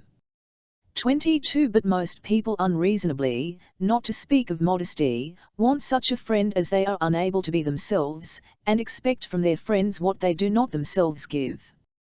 The fair course is first to be good yourself, and then to look out for another of like character. It is between such that the stability in friendship of which we have been talking can be secured, when, that is to say, men who are united by affection learn, first of all, to rule those passions which enslave others, and in the next place to take delight in fair and equitable conduct, to bear each other's burdens, never to ask each other for anything inconsistent with virtue and rectitude, and not only to serve and love but also to respect each other. I say respect, for if respect is gone, friendship has lost its brightest jewel. And this shows the mistake of those who imagine that friendship gives a privilege to licentiousness and sin.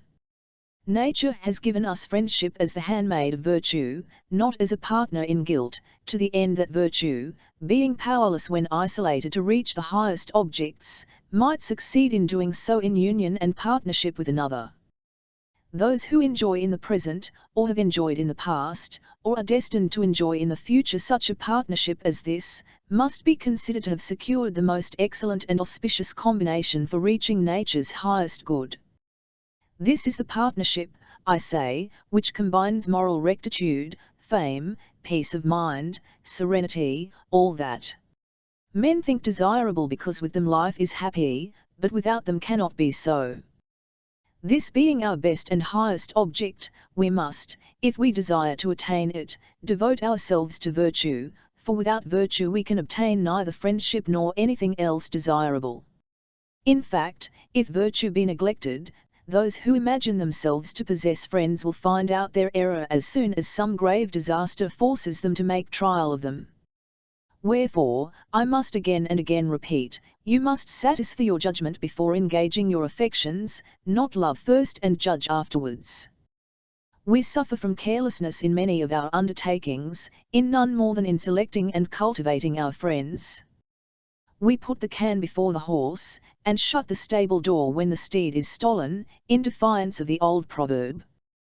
For, having mutually involved ourselves in a long-standing intimacy or by actual obligations, all on a sudden some cause of offence arises and we break off our friendships in full career. 23. It is this that makes such carelessness in a matter of supreme importance all the more worthy of blame. I say supreme importance because friendship is the one thing about the utility of which everybody with one accord is agreed. That is not the case in regard even to virtue itself, for many people speak slightingly of virtue as though it were mere puffing and self-glorification. Nor is it the case with riches. Many look down on riches, being content with a little and taking pleasure in poor fare and dress, and as to the political offices for which some have a bumming desire, how many entertain such a contempt for them as to think nothing in the world more empty and trivial. And so on with the rest, things desirable in the eyes of some are regarded by very many as worthless. But of friendship all think alike to a man, whether those have devoted themselves to politics, or those who delight in science and philosophy, or those who follow a private way of life and care for nothing but their own business, or those lastly who have given themselves body and soul to sensuality. They all think, I say, that without friendship life is no life, if they want some part of it, at any rate, to be noble. For friendship, in one way or another, penetrates into the lives of us all, and suffers no career to be entirely free from its influence. Though a man be of so churlish and unsociable a nature as to loathe and shun the company of mankind, as we are told was the case with a certain Timon at Athens, yet even he cannot refrain from seeking some one in whose hearing he may disgorge the venom of his bitter temper. We should see this most clearly, if it were possible that some should carry us away from these haunts of men, and place us somewhere in perfect solitude, and then should supply us in abundance with everything necessary to our nature, and yet take from us entirely the opportunity of looking upon a human being. Who could steel himself to endure such a life? Who would not lose in his loneliness the zest for all pleasures? And indeed this is the point of the observation of, I think, Archytas of Tarentum. I have at third hand, men who were my seniors told me that their seniors had told them. It was this: if a man could ascend to heaven and get a clear view of the natural order of the universe, and the beauty of the heavenly bodies, that wonderful spectacle would give him small pleasure, though nothing could be conceived more delightful if he had but had some one to whom to tell what he had seen. So true it is that nature abhors isolation, and ever leans upon something as a stay and support, and this is found in its most pleasing form in our closest friend. 24. But though nature also declares by so many indications what her wish and object and desire is, we yet in a manner turn a deaf ear and will not hear her wailings. The intercourse between friends is varied and complex, and it must often happen that causes of suspicion and offence arise, which a wise man will sometimes avoid, at other times remove, at others treat with indulgence. The one possible cause of offense that must be faced is when the interests of your friend and your own sincerity are at stake. For instance, it often happens that friends need remonstrance and even reproof. When these are administered in a kindly spirit, they ought to be taken in good part. But somehow or other there is truth in what my friend Terence says in his Andrea: compliance gets us friends, plain speaking hate. Plain speaking is a cause of trouble, if the result of it is resentment, which is poison of friendship, but compliance is really the cause of much more trouble, because by indulging his faults it lets a friend plunge into headlong ruin. But the man who is most to blame is he who resents plain speaking and allows flattery to egg him on to his nlin. On this point, then, from first to last there is need of deliberation and care. If we remonstrate, it should be without bitterness; if we reprove, there should be no word of insult. In the matter of compliance, for I am glad to adopt Terence's word, though there should be every courtesy, yet that base kind which assists a man in vice should be far from us, for it is unworthy of a free-born man, to say nothing of a friend. It is one thing to live with a tyrant, another with a friend. But if a man's ears are so closed to plain speaking that he cannot bear to hear the truth from a friend, we may give him up in despair. This remark of Cato's, as so many of his did, shows great acuteness. There are people who owe more to bitter enemies than to apparently pleasant friends; the former often speak the truth, the latter never.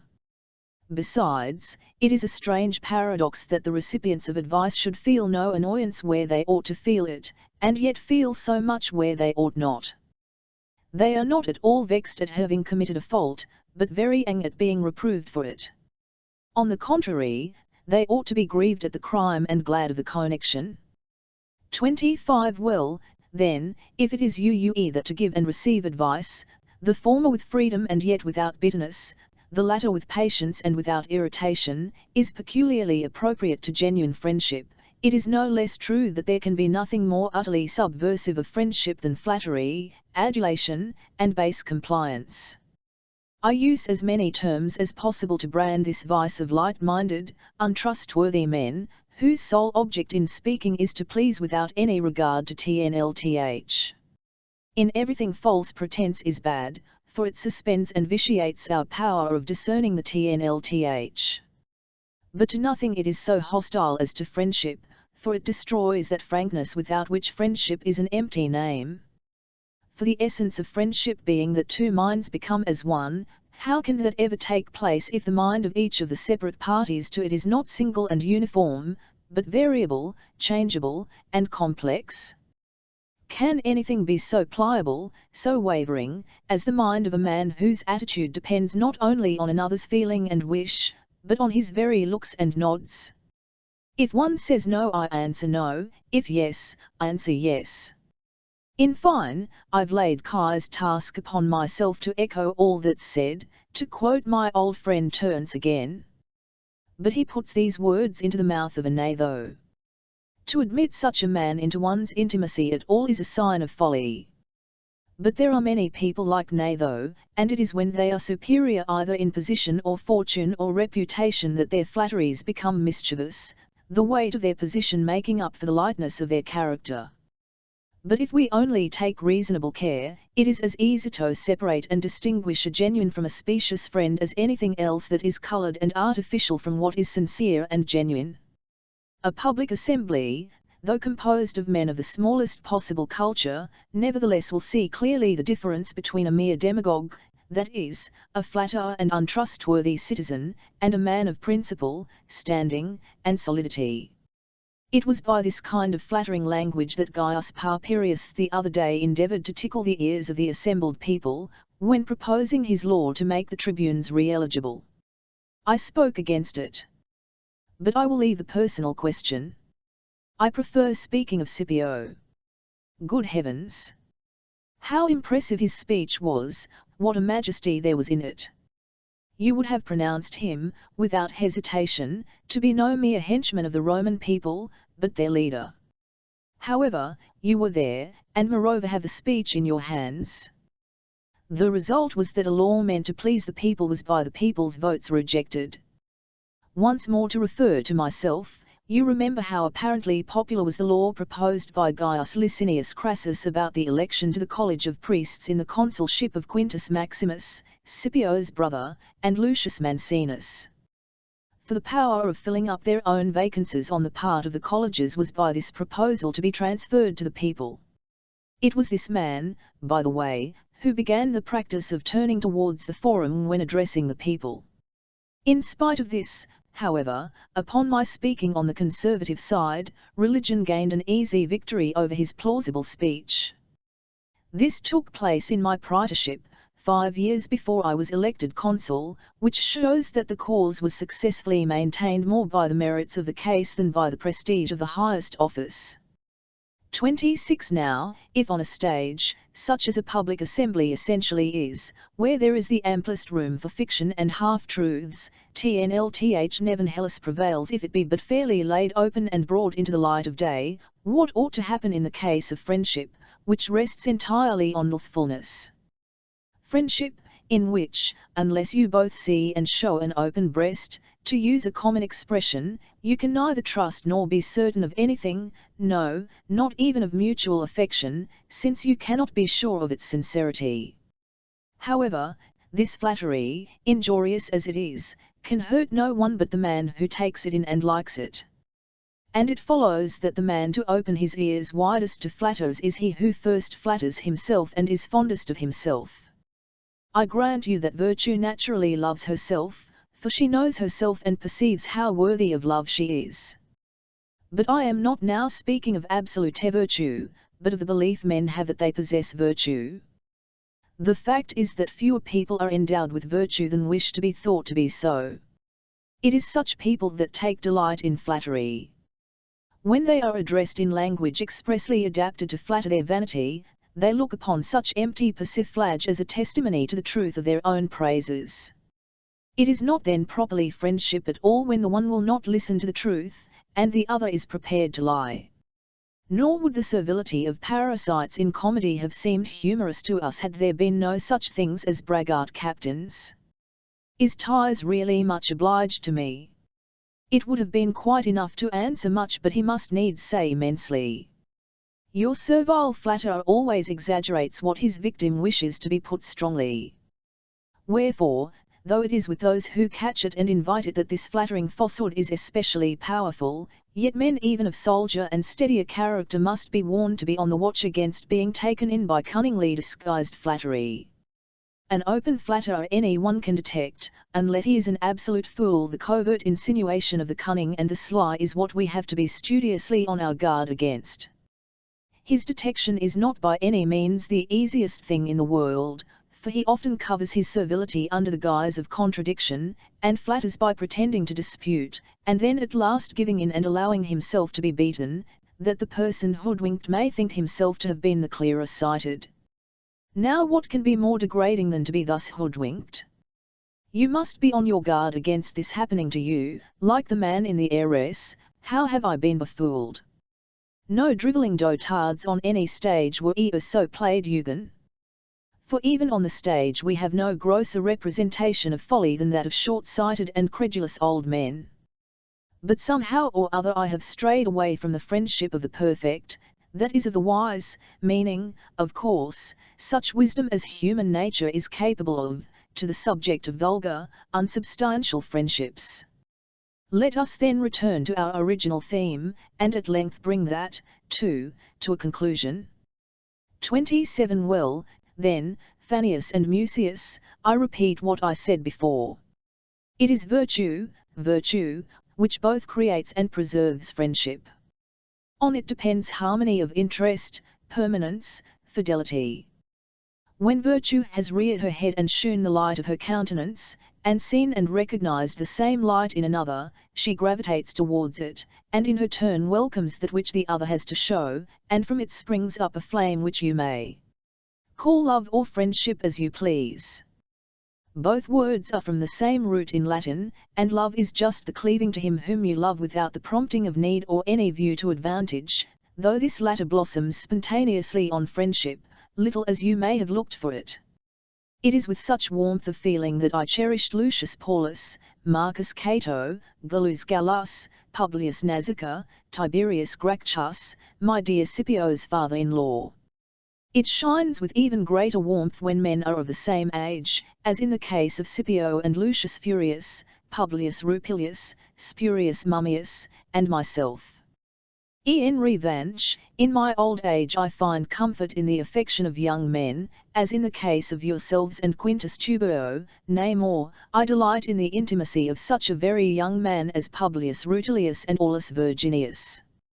And since the law of our nature and of our life is that a new generation is forever springing up, the most desirable thing is that along with your contemporaries, with whom you started in the race, you may also teach what is to us the goal. But in view of the instability and perishableness of mortal things, we should be continually on the lookout for some to love and by whom to be loved, for if we lose affection and kindliness from our life, we lose all that gives it charm. For me, indeed, though torn away by a sudden stroke, Scipio still lives and ever will live. For it was the virtue of the man that I loved, and that has not suffered death. And it is not my eyes only, because I had all my life a personal experience of it, that never lose sight of it, it will shine to posterity also with undimmed glory. No one will ever cherish a nobler ambition or a loftier hope without thinking his memory and his image the best to put before his eyes. I declare that of all the blessings which either fortune or nature has bestowed upon me I know none to compare with Scipio's friendship. In it I found sympathy in public, counsel in private business, in it too a means of spending my leisure with unalloyed delight. Never, to the best of my knowledge, did I offend him even in the most trivial point, never did I hear a word from him I could have wished unsaid. We had one house, one table, one style of living, and not only were we together on foreign service, but in our tours also and country sojourns. Why speak of our eagerness to be ever gaining some knowledge, to be ever learning something, on which we spent all our leisure hours far from the gaze of the world? If the recollection and memory of these things had perished with the man, I could not possibly have endured the regret for one so closely united with me in life and affection. But these things have not perished, they are rather fed and strengthened by affection and memory. Even supposing me to have been entirely bereft of them, still my time of life of itself brings me no small consolation, for I cannot have much longer now to bear this regret, and everything that is brief ought to be endurable, however severe. This is all I had to say on friendship. One piece of advice on parting. Make up your minds to this. Virtue, without which friendship is impossible, is first, but next to it, and to it alone, the greatest of all things is friendship. On old age. I and old my service, Titus, is che weight of care that wrings your heart, draw che sting which rankles there, what guidance shall therefore I may address you, Atticus, in the lines in which Flamininus was addressed by the man, who, poor in wealth, was rich in honours gold, though I am well assured that you are not, as Flamininus was, kept on che rack of care by night and day. For I know how well ordered and equable your mind is, and am fully aware that it was not a surname alone which you brought home with you from Athens, but its culture and good sense. And yet I have an idea that you are at times stirred to the heart by the same circumstances as myself. To console you for these is a more serious matter, and must be put off to another time. For the present I have resolved to dedicate to you an essay on old age. For from the burden of impending or at least advancing age, common to us both, I would do something to relieve us both, though as to yourself I am fully aware that you support and will support it, as you do everything else, with calmness and philosophy. But directly I resolved to write on old age, you at once occurred to me as deserving a gift of which both of us might take advantage. To myself, indeed, the composition of this book has been so delightful, that it has not only wiped away all the disagreeables of old age, but has even made it luxurious and delightful too. Never, therefore, can philosophy be praised as highly as it deserves, considering that its faithful disciple is able to spend every period of his life with unruffled feelings. However, on other subjects I have spoken at large, and shall often speak again, This book which I herewith send you is on old age. I have put the whole discourse not, as Aristo of Kos did, in the mouth of Tithonus, for a mere fable would have lacked conviction, but in that of Marcus Cato when he was an old man, to give my essay greater weight. I represent Laelius and Scipio at his house expressing surprise at his carrying his years so lightly, and Cato answering them. If he shall seem to show somewhat more learning in this discourse than he generally did in his own books, put it down to the Greek literature of which it is known that he became an eager student in his old age. But what need of more? Cato's own words will at once explain all I feel about old age. M. Cato. Publius Cornelius Scipio Africanus, the younger. Gaius Laelius. To Scipio. Many a time have I in conversation with my friend Gaius Laelius here expressed my admiration, Marcus Cato, of the eminent, nay perfect, wisdom displayed by you indeed at all points, but above everything because I have noticed that old age never seemed a burden to you, while to most old men it is so hateful that they declare themselves under a weight heavier than Etna. Cato. Your admiration is easily excited, it seems, my dear Scipio and Laelius. Men, of course, who have no resources in themselves for securing a good and happy life find every age burdensome. But those who look for all happiness from within can never think anything bad which nature makes inevitable. In that category before anything else comes old age, to which all wish to attain, and at which all grumble when attained. Such is folly's inconsistency and unreasonableness. They say that it is stealing upon them faster than they expected. In the first place, who compelled them to hug an illusion? For in what respect did old age steal upon manhood faster than manhood upon childhood? In the next place, in what way would old age have been less disagreeable to them if they were in their 800th year than in their 80th? For their past, however long, when once it was past, would have no consolation for a stupid old age. Wherefore, if it is your wont to admire my wisdom, and I would that it were worthy of your good opinion and of my own summum of sapiens, it really consists in the fact that I follow nature, the best of guides, as I would a god, and am loyal to her commands.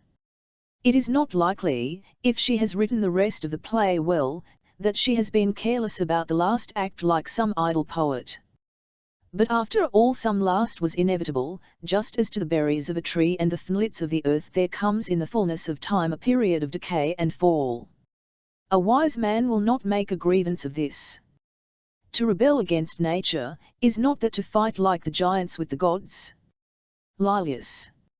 And yet, Cato, you will do us a very great favour, I venture to speak for Scipio as for myself, if, since we all hope, or at least wish, to become old men, you would allow us to learn from you in good time before it arrives, by what methods we may most easily acquire the strength to support the burden of advancing age. Cato. I will do so without doubt, Laelius, especially if, as you say, it will be agreeable to you both. Laelius, we do wish very much, Cato, if it is no trouble to you, to be allowed to see the nature of the boom which you have reached after completing a long journey, as it were, upon which we too are bound to embark. 3. Cato. I will do the best I can, Laelius. It has often been my fortune to bear the complaints of my contemporaries, like will to like, you know, according to the old proverb, complaints to which men like C. Selenita and S. P. Albinus, who were of consular rank and about my time, used to give vent. They were, first, that they had lost the pleasures of the senses, without which they did not regard life as life at all, and, secondly, that they were neglected by those from whom they had been used to receive attentions. Such men appear to me to lay the blame on the wrong thing. For if it had been the fault of old age, then these same misfortunes would have befallen me and all other men of advanced years. But I have known many of them who never said a word of complaint against old age, for they were only too glad to be freed from the bondage of passion, and were not at all looked down upon by their friends. The fact is that the blame for all complaints of that kind is to be charged to character, not to a particular time of life. For old men who are reasonable and neither cross-grained nor churlish find old age tolerable enough, whereas unreason and churlishness cause uneasiness at even time of life. Laelius, it is as you say, Cato. But perhaps someone may suggest that it is your large means, wealth, and high position that make you think old age tolerable, whereas such good fortune only falls to few. Cato. There is something in that, Laelius, but by no means all. For instance, the Stoa is told of the answer of Themistocles in a wrangle with a certain Sir Phaon, who asserted that he owed his brilliant position to the reputation of his country, not to his own. If I had been a Sir Phaon, said he, even I should never have been famous, nor would you if you had been an Athenian. Something like this may be said of old age. For the philosopher himself could not find old age easy to bear in the depths of poverty, nor the fool feel it anything but a burden though he were a millionaire. You may be sure, my dear Scipio and Laelius, that the arms best adapted to old age are culture and the active exercise of virtues. For if they have been maintained at every period, if one has lived much as well as long, the harvest they produce is wonderful, not only because they never fail us even in our last days, though that in itself is supremely important, but also because the consciousness of a well-spent life and the recollection of many virtuous actions are exceedingly delightful. For take the case of Q. Fabius Maximus, the man, I mean, who recovered Tarentum. When I was a young man and he an old one, I was as much attached to him as if he had been my contemporary. For that great man's serious dignity was tempered by courteous manners, nor had old age made any change in his character. True, he was not exactly an old man when my devotion to him began, yet he was nevertheless well on in life, for his first consulship fell in the year after my birth. When quite a stripling I went with him in his fourth consulship as a soldier in the ranks, on the expedition against Capua, and in the 5th year after that against Tarentum. 4 years after that I was elected quaestor, holding office in the consulship of Tuditanus and Cythagus, in which year, indeed, he as a very old man spoke in favour of the Cintian law on gifts and fees. Now this man conducted wars with all the spirit of youth when he was far advanced in life, and by his persistence gradually wearied out Hannibal, when rioting in all the confidence of youth. How brilliant are those lines of my friend Ennius on him! For us, down-beaten by the storms of fate, one man by wise delays restored the state. Praise or dispraise moved not his constant MCCD, true to his purpose, to his country's good. CZWN ever, lengthening avenues of fame thus shines and shall shine still his glorious name. Again what vigilance, what profound skill did he show in the capture of Tarentum! It was indeed in my hearing that he made the famous retort to Selenita, who had retreated into the citadel after losing the town, "It was owing to me, Quintus Fabius, that you retook Tarentum." "Quite so," he replied with a laugh, "Tor, had you not lost it, I should never have recovered it." Nor was he less eminent in civil life than in war. In his second consulship, though his colleague would not move in the matter, he resisted as long as he could the proposal of the tribune C. Flaminius to divide the territory of the Pisnians and Gauls in free allotments in defiance of a resolution of the Senate. Again, though he was an augur, he ventured to say that whatever was done in the interests of the state was done with the best possible auspices, that any laws proposed against its interest were proposed against the auspices.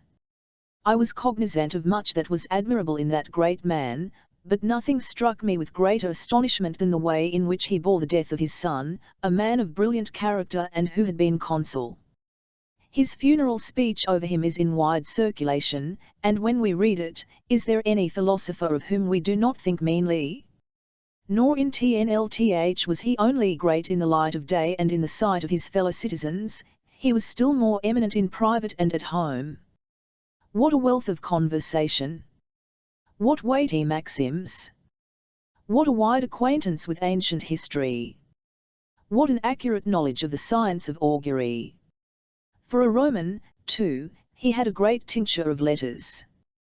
He had a tenacious memory for military history of every sort, whether of Roman or foreign wars. and I used at that time to enjoy his conversation with a passionate eagerness, as though I already divined, what actually turned out to be the case, that when he died there would be no one to teach me anything. 5. What then is the purpose of such a long disquisition on Maximus? It is because you now see that an old age like his cannot conscientiously be called unhappy. Yet it is after all TME that everybody cannot be a Scipio or a Maximus, with stormings of cities, with battles by land and sea, with wars in which they themselves commanded, and with triumphs to recall. Besides this there is a quiet, pure, and cultivated life which produces a calm and gentle old age, such as we have been told Plato's was, who died at his writing desk in his 81st year, or like that of Isocrates, who says that he wrote the book called the Panegyric in his 94th year, and who lived for 5 years afterwards, while his master Gorgias of Leontini completed 107 years without ever relaxing his diligence or giving up work. When someone asked him why he consented to remain so long alive, "I will have no fault," said he, "to find with old age." That was a noble answer, and worthy of a scholar. For fools impute their own frailties and guilt to old age, contrary to the practice of ennui, whom I mentioned just now. In the lines, like some brave steed chat of sea before the wreath of victory, now by che weight of years oppressed, forgets che race, and takes his rest, he compares his own old age to that of a high-spirited and successful race horse. And him indeed you may very well remember. For the present consuls Titus Flamininus and Manius Acilius were elected in the 19th year after his death, and his death occurred in the consulship of Scipio and Philippus, the latter consul for the second time, in which year I, then 66 years old, spoke in favour of the Voconian law in a voice that was still strong and with lungs still sound, while B, though 70 years old, supported two burdens considered the heaviest of all, poverty and old age, in such a way as to be all but fond of them. The fact is that when I come to think it over, I find that there are 4 reasons for old age being thought unhappy. First, that it withdraws us from active employments. Second, that it enfeebles the body. Third, that it deprives us of nearly all physical pleasures. Fourth, that it is the next step to death. Of each of these reasons, if you will allow me, let us examine the force and justice separately. 6. Old age withdraws us from active employments. From which of them? Do you mean from those carried on by youth and bodily strength? Are there then no old men's employments to be after all conducted by the intellect, even when bodies are weak? So then Q. Maximus did nothing, nor L. Aemilius, our father, Scipio, and my excellent son's father-in-law. So with other old men, the Fabricii, the Guru and Coruncanii, when they were supporting the state by their advice and influence, they were doing nothing. To old age Appius Claudius had the additional disadvantage of being blind, yet it was he who, when the Senate was inclining towards a peace with Pyrrhus and was for making a treaty, did not hesitate to say what Ennius has embalmed in the verses, "Whither have swerved the souls so firm of his sense grown senseless? Can feet stand no rare?" And so on in a tone of the most passionate vehemence. You know the poem, and the speech of Appius himself is extant. Now, he delivered it 17 years after his second consulship, there having been an interval of 10 years between the 2 consulships, and he having been censor before his previous consulship. This will show you that at the time of the war with Pyrrhus he was a very old man. Yet this is the stow handed down to us. There is therefore nothing in the arguments of those who say that old age takes no part in public business.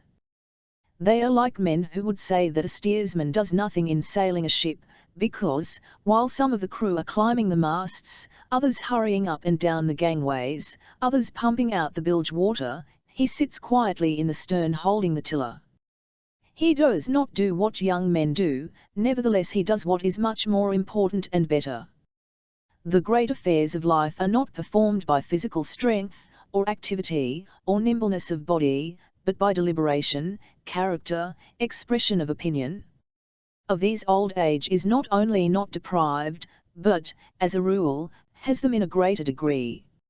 unless by any chance who as a soldier in the ranks, as military tribune, as legate, and as consul have been employed in various kinds of war, now appear to you to be idle because not actively engaged in war. But I enjoin upon the Senate what is to be done, and how. Carthage has long been harbouring evil designs, and I accordingly proclaim war against her in good time.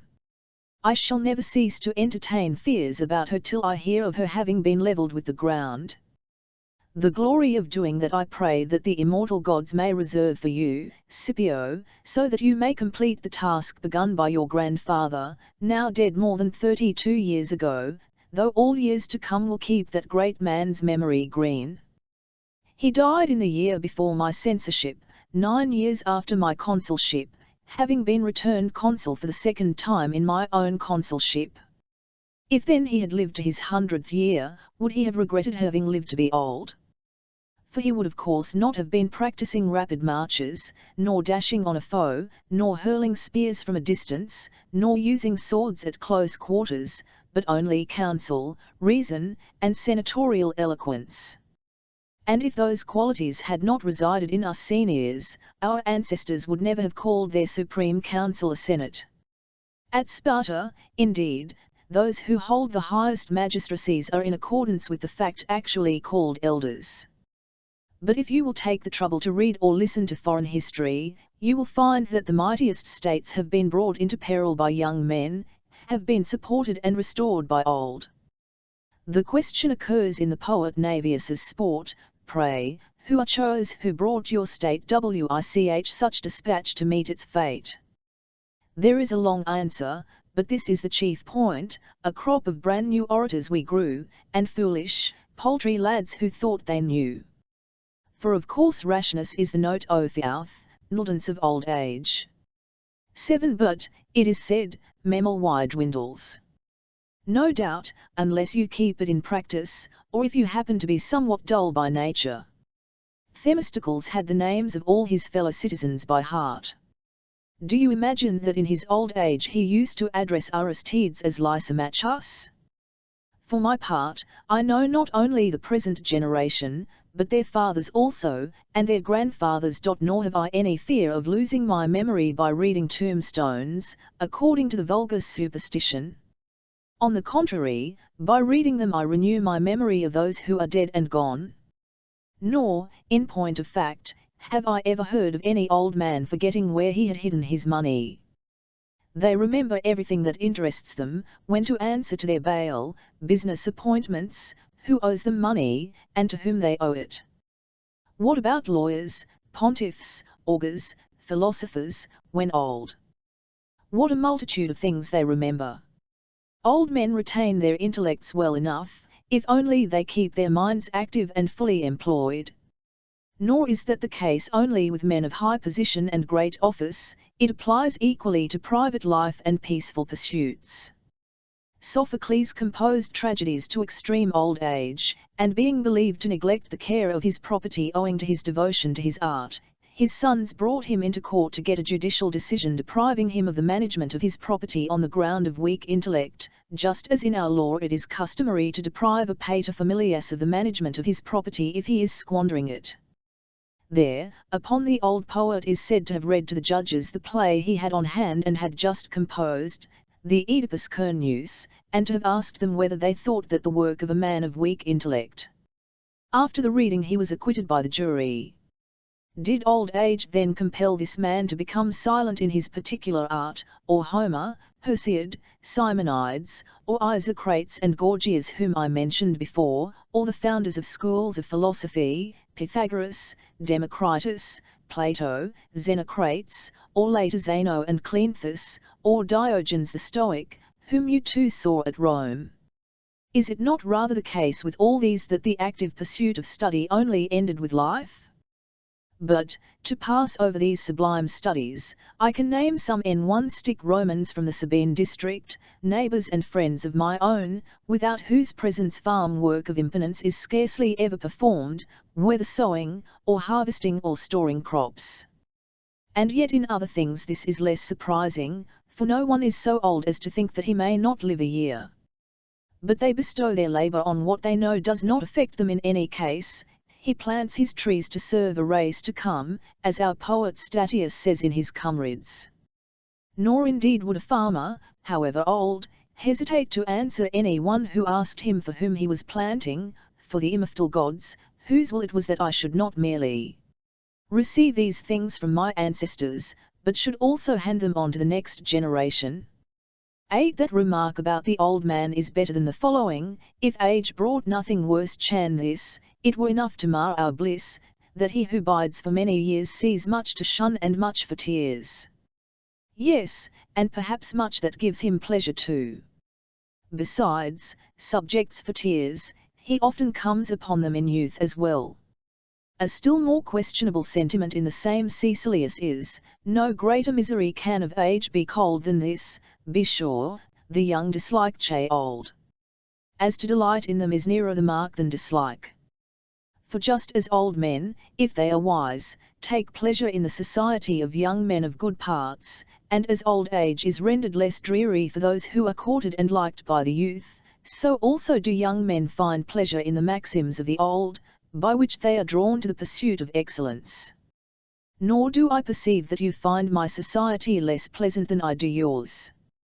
But this is enough to show you how, so far from being listless and sluggish, old age is even a busy time, always doing and attempting something, of course of the same nature as each man's taste had been in the previous part of his life. Nay, do not some even add to their stock of learning? We see Solon, for instance, boasting in his poems that he grows old daily learning something new. Or again in my own case, it was only when an old man that I became acquainted with Greek literature, which in fact I absorbed with such avidity, in my yearning to quench, as it were, a long-continued thirst, that I became acquainted with the very facts which you see me now using as precedents.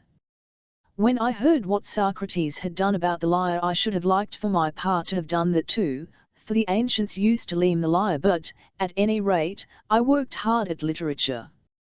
9. Nor, again, do one now miss the bodily strength of a young man, for that was the second point as to the disadvantages of old age, any more than as a young man I missed the strength of a bull or an elephant.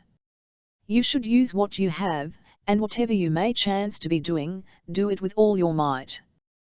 What could be weaker than Milo of Croton's exclamation? When in his old age he was watching some athletes practicing in the course, he is said to have looked at his arms and to have exclaimed with tears in his eyes, "Ah well! These are now as good as dead. Not a bit more so than yourself, you trifler. For at no time were you made famous by your real self, but by chest and biceps."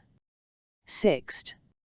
Aelius never gave vent to such a remark, nor, many years before him, Titus Cancanius, nor, more recently, P. Crassus, all of them learned jurisconsults in active practice, whose knowledge of their profession was maintained to their last breath.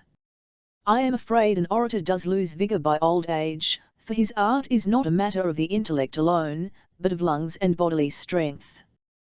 Though as a rule that musical ring in the voice even gains in brilliance in a certain way as one grows old, certainly I have not yet lost it, and you see my years.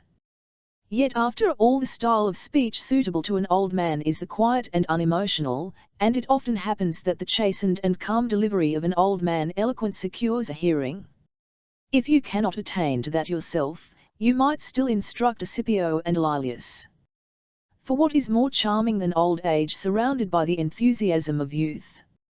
Shall we not allow old age even the strength to teach the young, to train and equip them for all the duties of life? And what can be a noble employment? For my part, I used to think Publius and Gnaeus Scipio and your two grandfathers, L. Aemilius and P. Africanus, fortunate men when I saw them with a company of young nobles about them. Nor should we think any teachers of the fine arts otherwise than happy, however much their bodily forces may have decayed and failed. And yet that same failure of the bodily forces is more often brought about by the vices of youth than of old age, for a dissolute and intemperate youth hands down the body to old age in a worn-out state. Xenophon's Cyrus, for instance, in his discourse delivered on his deathbed and at a very advanced age, says that he never perceived his old age to have become weaker than his youth had been. I remember as a boy Lucius Metellus, who having been created Pontifex Maximus 4 years after his second consulship, held that office 22 years, enjoying such excellent strength of body in the very last hours of his life as not to miss his youth. I need not speak of myself, though that indeed is an old man's way and is generally allowed to my time of life. Don't you see in Homer how frequently Nestor talks of his own good qualities? For he was living through a third generation, nor had he any reason to fear that upon saying what was true about himself he should appear either over vain or talkative. For, as Homer says, from his lips flowed discourse sweeter than honey, for which sweet breath he wanted no bodily strength. And yet, after all, the famous leader of the Greeks nowhere wishes to have 10 men like Ajax, but like Nestor, if he could get them, he feels no doubt of Troy shortly falling. 10. But to return to my own case, I am in my 84th year. I could wish that I had been able to make the same boast as Cyrus, but, after all, I can say this, I am not indeed as vigorous as I was as a private soldier in the Punic War, or as quaestor in the same war, or as consul in Spain, and 4 years later when as a military tribune I took part in the engagement at Thermopylae under the consul Manius Acilius Glabrio, but yet, as you see, old age has not entirely destroyed my muscles, has not quite brought me to the ground. The Senate House does not find all my vigour gone, nor the rostra, nor my friends, nor my clients, nor my foreign guests. For I have never given in to that ancient and much praised proverb old when young is old for long. For myself, I had rather be an old man a somewhat shorter time than an old man before my time. Accordingly, no one up to the present has wished to see me, to whom I have been denied as engaged. But, it may be said, I have less strength than either of you. Neither have you the strength of the centurion T. Pontius, is he the more eminent man on that account? Let there be only a proper husbanding of strength, and let each man proportion his efforts to his powers. Such an one will assuredly not be possessed with any great regret for his loss of strength. At Olympia Milo is said to have stepped into the course carrying a live ox on his shoulders. Which then of the two would you prefer to have given to you, bodily strength like that, or intellectual strength like that of Pythagoras? In fine, enjoy that blessing when you have it, when it is gone, don't wish it back, unless we are to think that young men should wish their childhood back, and those somewhat older their youth. The course of life is fixed, and nature admits of its being run but in one way, and only once, and to each part of our life there is something specially seasonable, so that the feebleness of children, as well as the high spirit of youth, the soberness of maturer years, and the ripe wisdom of old age, all have a certain natural advantage which should be secured in its proper season. I think you are informed, Scipio, what your grandfather's foreign friend Mace Nissa does to this day, though 90 years old.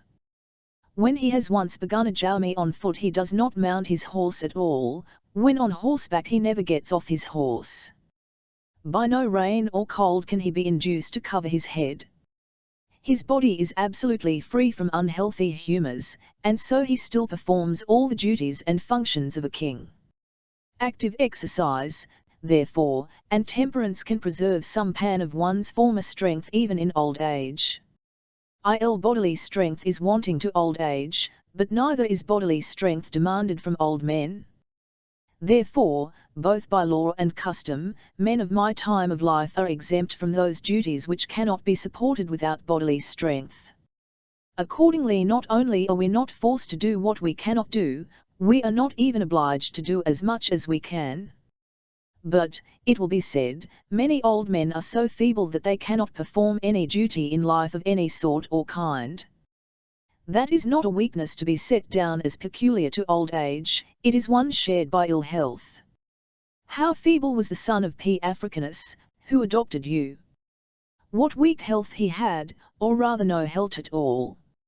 If that had not been the case, we should have had in him a second brilliant light in the political horizon, for he had added a wider cultivation to his father's greatness of spirit.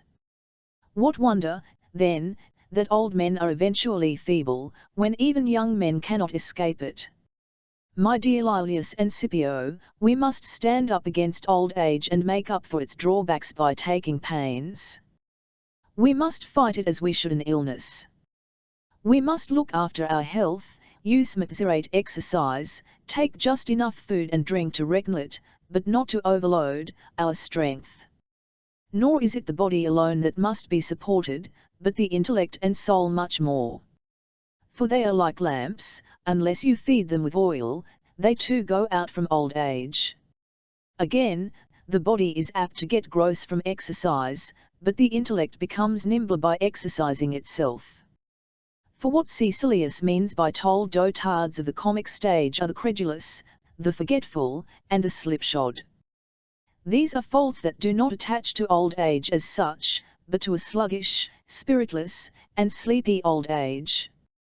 Young men are more frequently wanton and dissolute than old men, but yet, as it is not all young men that are so, but the bad set among them, even so senile folly, usually called imbecility, applies to old men of unsound character, not to all. Appius governed 4 sturdy sons, 5 daughters, that great establishment, and all those clients, though he was both old and blind. For he kept his mind at full stretch like a bow, and never gave in to old age by growing slack. He maintained not merely an influence, but an absolute command over his family. His slaves feared him, his sons were in awe of him, all loved him. In that family, indeed, ancestral custom and discipline were in full vigor. The fact is that old age is respectable just as long as it asserts itself, maintains its proper rights, and is not enslaved to any one. For as I admire a young man who has something of the old man in him, so do I an old one who has something of a young man. The man who aims at this may possibly become old in body, in mind he never will. I am now engaged in composing the 7th book of my Origins. I collect all the records of antiquity.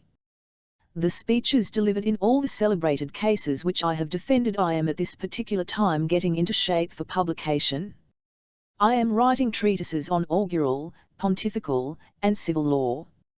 I am, besides, studying hard at Greek, and after the manner of the Pythagoreans, to keep my memory in working order, I repeat in the evening whatever I have said, heard, or done in the course of each day.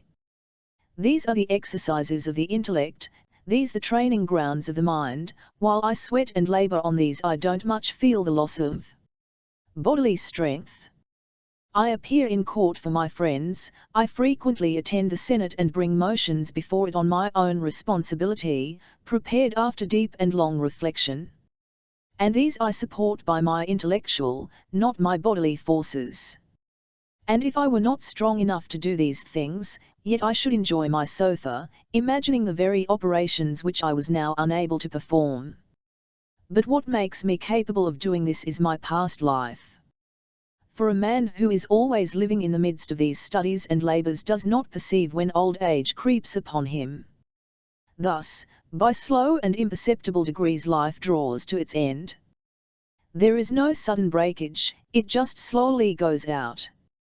12. The third charge against old age is that it lacks sensual pleasures. What a splendid service does old age render, if it takes from us the greatest blot of youth! Listen, my dear young friends, to a speech of Archytas of Tarentum, among the greatest and most illustrious of men, which was put into my hands when as a young man I was at Tarentum with Q. Maximus.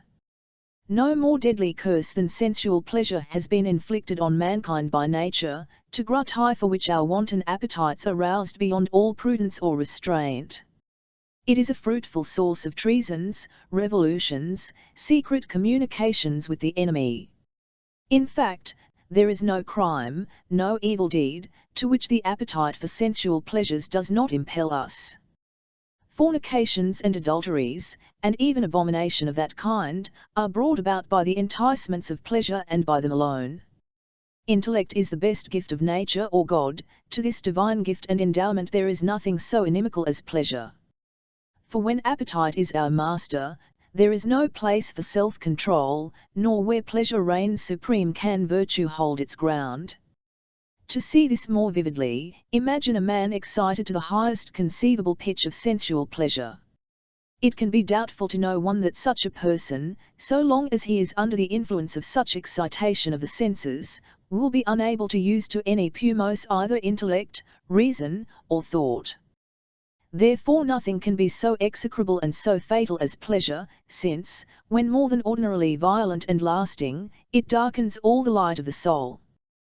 These were the words addressed by Archytas to the Samnite Caius Pontius, father of the man by whom the consuls Spurius Postumius and Titus Veturius were beaten in the battle of Cordium. My friend Nearchus of Tarentum, who had remained loyal to Rome, told me that he had heard them repeated by some old men, and that Plato the Athenian was present, who visited Tarentum, I find, in the consulship of L. Camillus and Appius Claudius. What is the point of all this? It is to show you that, if we were unable to scorn pleasure by the aid of reason and philosophy, we ought to have been very grateful to old age for depriving us of all inclination for that which it was wrong to do. For pleasure hinders thought, is a foe to reason, and, so to speak, blinds the eyes of the mind. It is, moreover, entirely alien to virtue. I was sorry to have to expel Lucius, brother of the gallant Titus Flamininus, from the Senate 7 years after his consulship, but I thought it imperative to affix a stigma on an act of gross sensuality. For when he was in Gaul as consul, he had yielded to the entreaties of his paramour at a dinner party to behead a man who happened to be in prison condemned on a capital charge.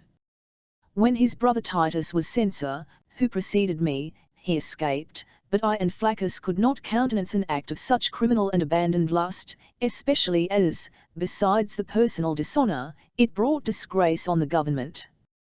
13. I have often been told by men older than myself, who said that they had heard it as boys from old men, that Gaius Fabricius was in the habit of expressing astonishment at having heard, when envoy at the head quainers of King Pyrrhus, from the Thessalian Cynese, that there was a man of Athens who professed to be a philosopher and affirmed that everything we did was to be referred to pleasure. When he told this to Manius Curius and Publius Decius, they used to remark that they wished that the Samnites and Pyrrhus himself would hold the same opinion. It would be much easier to conquer them, if they had once given themselves over to sensual indulgences. Manius Curius had been intimate with P. Decius, who 4 years before the former's consulship had devoted himself to death for the Republic. Both Fabricius and Coruncanius knew him also, and from the experience of their own lives, as well as from the action of P. Decius, they were of opinion that there did exist something intrinsically noble and great, which was sought for its own sake, and at which all the best men aimed, to the contempt and neglect of pleasure. Why then do I spend so many words on the subject of pleasure?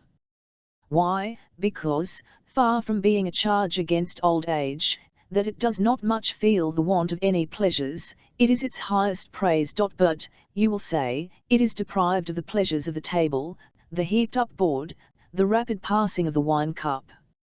Well, then, it is also free from headache, disordered digestion, broken sleep.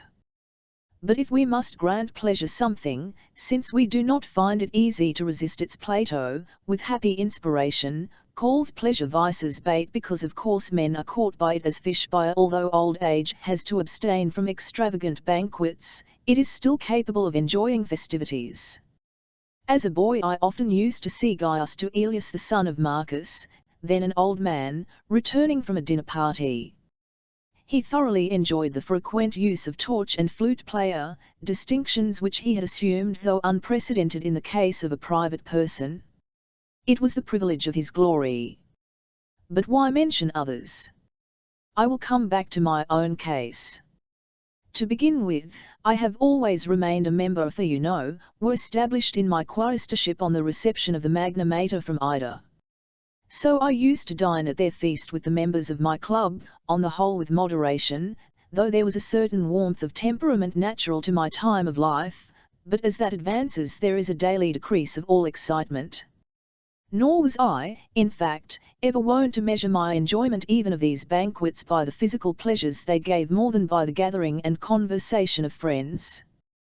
For it was a good idea of our ancestors to style the presence of guests at a dinner table, seeing that it implied a community of enjoyment, a convivium, a living together. It is a better term than the Greek words which mean a drinking together or an eating together. For they would seem to give the preference to what is really the least important part of it. 14. For myself, owing to the pleasure I take in conversation, I enjoy even banquets that begin early in the afternoon, and not only in company with my contemporaries, of whom few survive, but also with men of your age and with yourselves. I am thankful to old age, which has increased my avidity for conversation, while it has removed that for eating and drinking. But if anyone does enjoy these, not to seem to have proclaimed war against all pleasure without exception, which is perhaps a feeling inspired by nature, I fail to perceive even in these very pleasures that old age is entirely without the power of appreciation. For myself, I take delight even in the old-fashioned appointment of master of the feast, and in the arrangement of the conversation, which according to ancestral custom is begun from the last place on the left-hand couch when the wine is brought in, as also in the cups which, as in Xenophon's banquet, are small and filled by driblets, and in the contrivance for cooling in summer, and for warming by the winter sun or winter fire. These things I keep up even among my Sabine countrymen, and every day have a full dinner party of neighbours, which we prolong as far into the night as we can with varied conversation. But you may urge, there is not the same tingling sensation of pleasure in old men. No doubt, but neither do they miss it so much. For nothing gives you uneasiness which you do not miss. That was a fine answer of Sophocles to a man who asked him, when in extreme old age, whether he was still a lover. Heaven forbid, he replied, was only too glad to escape from that, as though from a boorish and insane master. To men indeed who are keen after such things it may possibly appear disagreeable and uncomfortable to be without them, but to jaded appetites it is pleasanter to lack than to enjoy. However, he cannot be said to lack who does not want. My contention is that not to want is the pleasanter thing. But even granting that youth enjoys these pleasures with more zest, in the first place, they are insignificant things to enjoy, as I have said, and in the second place, such as age is not entirely without, if it does not possess them in profusion.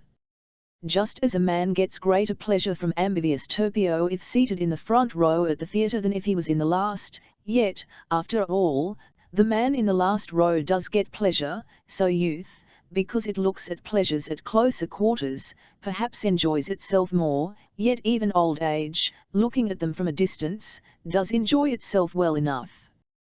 Why, what blessings are these, that the soul, having served its time, so to speak, in the campaigns of desire and ambition, rivalry and hatred, and all the passions, should live in its own thoughts, and, as the expression goes, should dwell apart.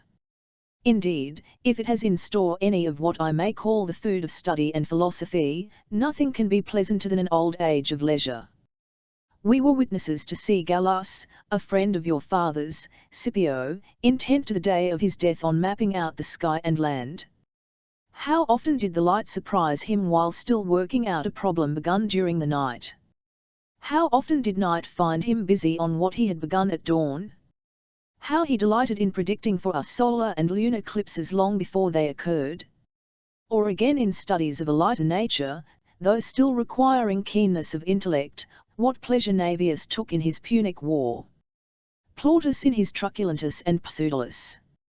I even saw Livius Andronicus, who, having produced a play 6 years before I was born, in the consulship of Cento and Tuditanus, lived till I had become a young man. Why speak of Publius Licinius Crassus's devotion to pontifical and civil law, or of the Publius Scipio of the present time, who within these last few days has been created Pontifex Maximus? And yet I have seen all whom I have mentioned ardent in these pursuits when old men. Then there is Marcus Cythagus, whom Ennius justly called Persuasions. What enthusiasm did we see him exert himself in oratory even when quite old? What pleasures are there in feasts, games, or mistresses comparable to pleasures such as these? And they are all tastes, too, connected with learning, which in men of sense and good education grow with their growth. It is indeed an honourable sentiment which Solon expresses in a verse which I have quoted before, that he grew old learning many a fresh lesson every day. Than that intellectual pleasure none certainly can be greater. 15. I come now to the pleasures of the farmer, in which I take amazing delight. These are not hindered by any extent of old age, and seem to me to approach nearest to the ideal wise man's life. For he has to deal with the earth, which never refuses its obedience, nor ever returns what it has received without usury, sometimes, indeed, with less, but generally with greater interest. For my part, however, it is not merely the thing produced, but the earth's own force and natural productiveness that delight me.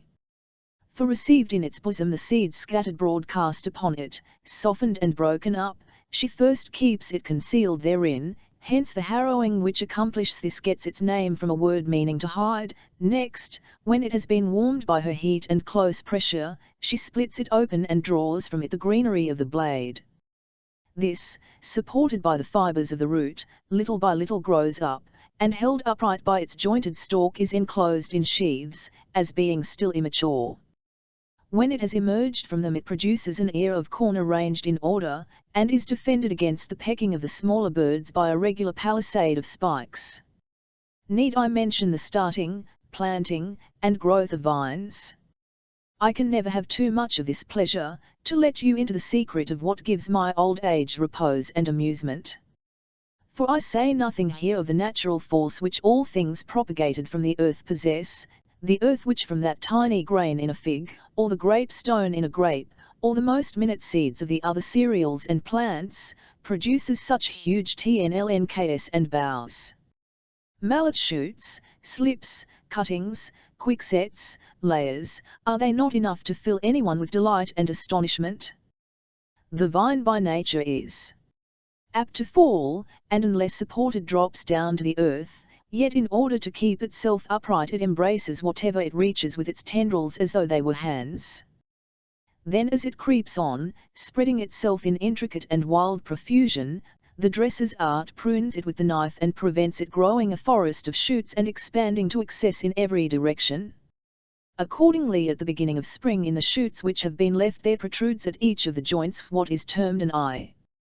From this the grape emerges and shows itself, which, swollen by the juice of the earth and the heat of the sun, is at first very bitter to the taste, but afterwards grows sweet as it matures, and being covered with tendrils is never without a moderate warmth, and yet is able to ward off the fiery heat of the sun. Can anything be richer in product or more beautiful to contemplate? It is not its utility only, as I said before, that charms me, but the method of its cultivation and the natural process of its growth, the rows of uprights, the cross pieces for the tops of the plants, the tying up of the vines and their propagation by layers, the pruning, to which I have already referred, of some shoots, the setting of others. I need hardly mention irrigation, or trenching and digging the soil, which much increase its fertility. As to the advantages of manuring I have spoken in my book on agriculture. The learned Hesiod did not say a single word on this subject, though he was writing on the cultivation of the soil, yet Homer, who in my opinion was many generations earlier, represents Laertes as softening his regret for his son by cultivating and manuring his farm. Nor is it only in cornfields and meadows and vineyards and plantations that a farmer's life is made cheerful. There are the garden and the orchard, the feeding of sheep, the swarms of bees, endless varieties of flowers. Nor is it only planting out that charms, there is also grafting, surely the most ingenious invention ever made by husbandmen. 16. I might continue my list of the delights of country life, but even what I have said I think is somewhat overlong. However, you must pardon me, for farming is a very favourite hobby of mine, and old age is naturally rather garrulous, for I would not be thought to acquit it of all faults. Well, it was in a life of this sort that Manius Curius, after celebrating triumphs over the Samites, the Sabines, and Pyrrhus, spent his last days. When I look at his villa, for it is not far from my own, I never can enough admire the man's own frugality or the spirit of the age. As Curius was sitting at his hearth the Samites, who brought him a large sum of gold were repulsed by him, for it was not, he said, a fine thing in his eyes to possess gold, but to NRLE those who possessed it. Could such a high spirit fail to make old age pleasant? But to return to farmers, not to wander from my own materia. In those days there were senators, i.e. old men, on their farms. For L. Quintius Cincinnatus was actually at the plough when word was brought him that he had been named dictator. It was by his order as dictator, by the way, that C. Servilius Ahala, the master of the horse, seized and put to death Spurius Maelius when attempting to obtain royal power. Curius as well as other old men used to receive their summonses to attend the Senate in their farmhouses, from which circumstance the summoners were called viatres or travellers. Was these men's old age an object of pity who found their pleasure in the cultivation of the land? In my opinion, scarcely any life can be more blessed, not alone from its utility, for agriculture is beneficial to the whole human race, but also as much from the mere pleasure of the thing, to which I have already, and from the rich abundance and supply of all things necessary one why for the food of man and for the worship of the gods above. So, as these are objects of desire to certain people, let us make our peace with pleasure. For the good and hard-working farmer's wine cellar and oil store, as well as his larder, are always well filled, and his whole farmhouse is richly furnished. It abounds in pigs, goats, lambs, fowls, milk, cheese, and honey. Then there is the garden, which the farmers themselves call their second flitch. A zest and flavour is added to all these by hunting and fowling in spare hours. Need I mention the greenery of meadows, the rows of trees, the beauty of vineyard and olive grove? I will put it briefly, nothing can either furnish necessaries more richly, or present a fairer spectacle, than well-cultivated land. And to the enjoyment of that, old age does not merely present no hindrance, it actually invites and allures to it. For where else can it better warm itself, either by basking in the sun or by sitting by the fire, or at the proper time cool itself more wholesomely by the help of shade or water? Let the young keep their arms then to themselves, their horses, spears, their foils and ball, their swimming baths and learning path.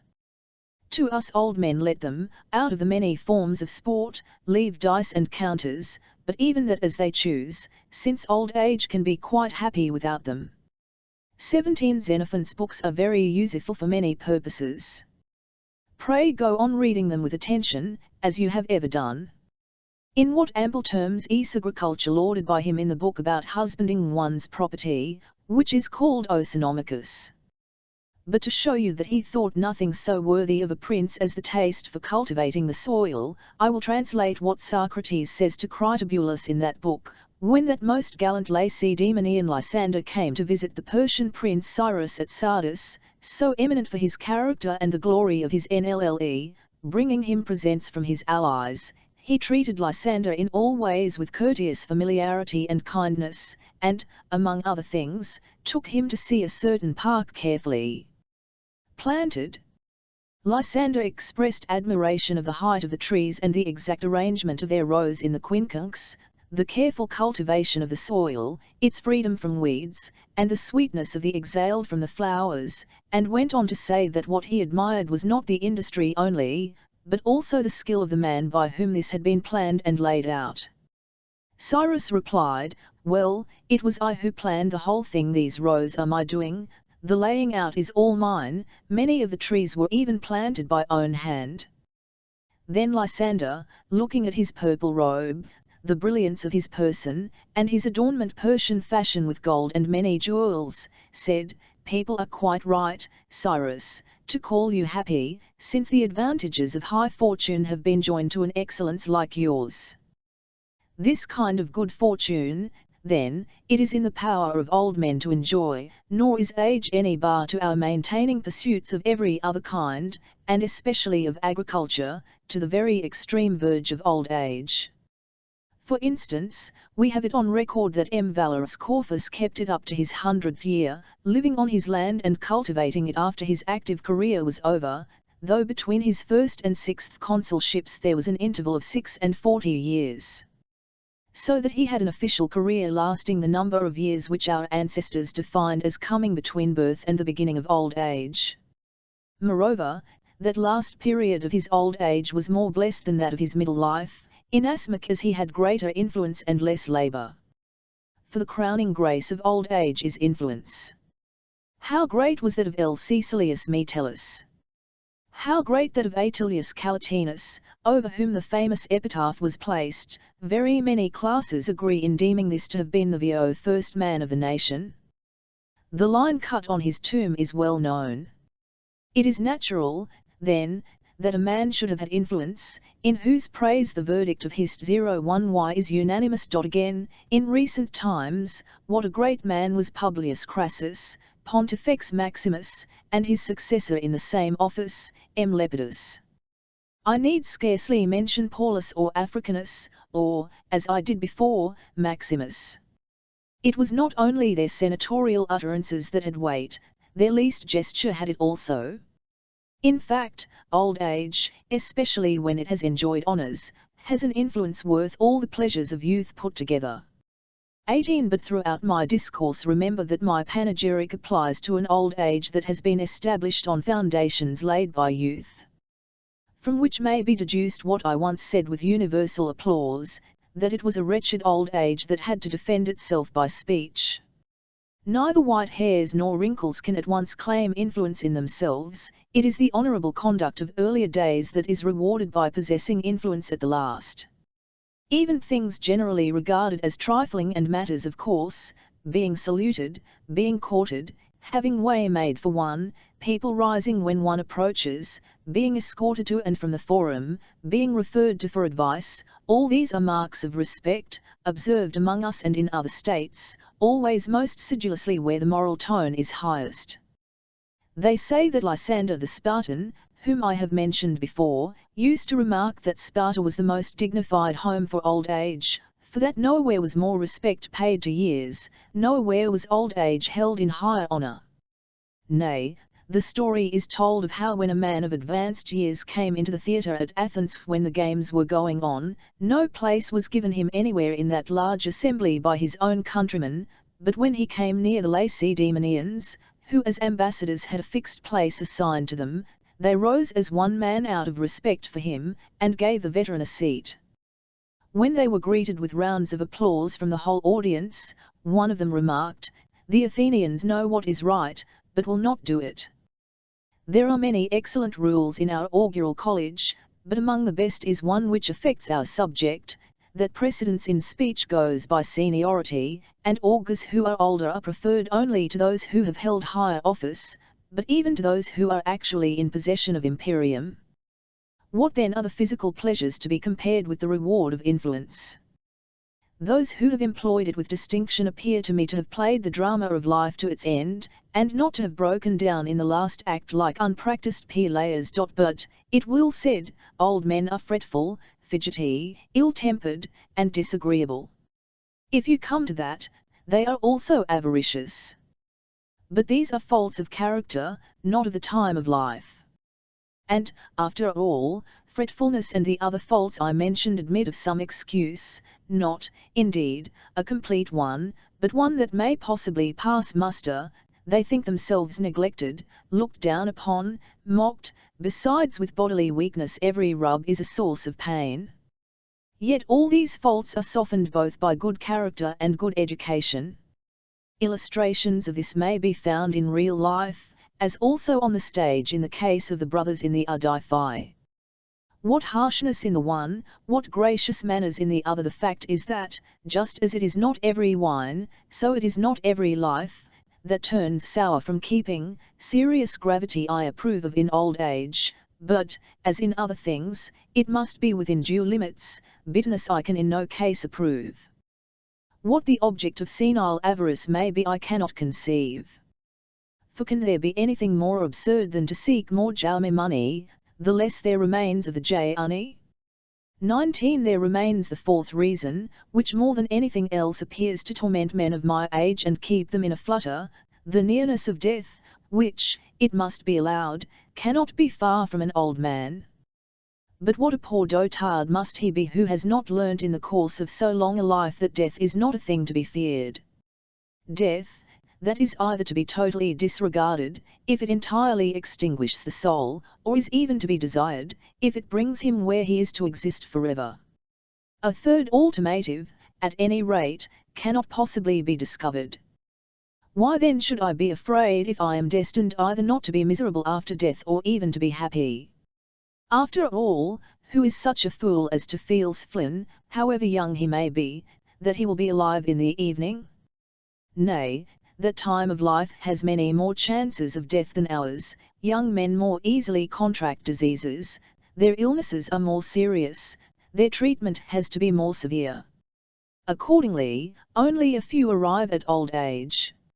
If that were not so, life would be conducted better and more wisely, for it is in old men that thought, reason, and prudence are to be found, and if there had been no old men, states would never have existed at all.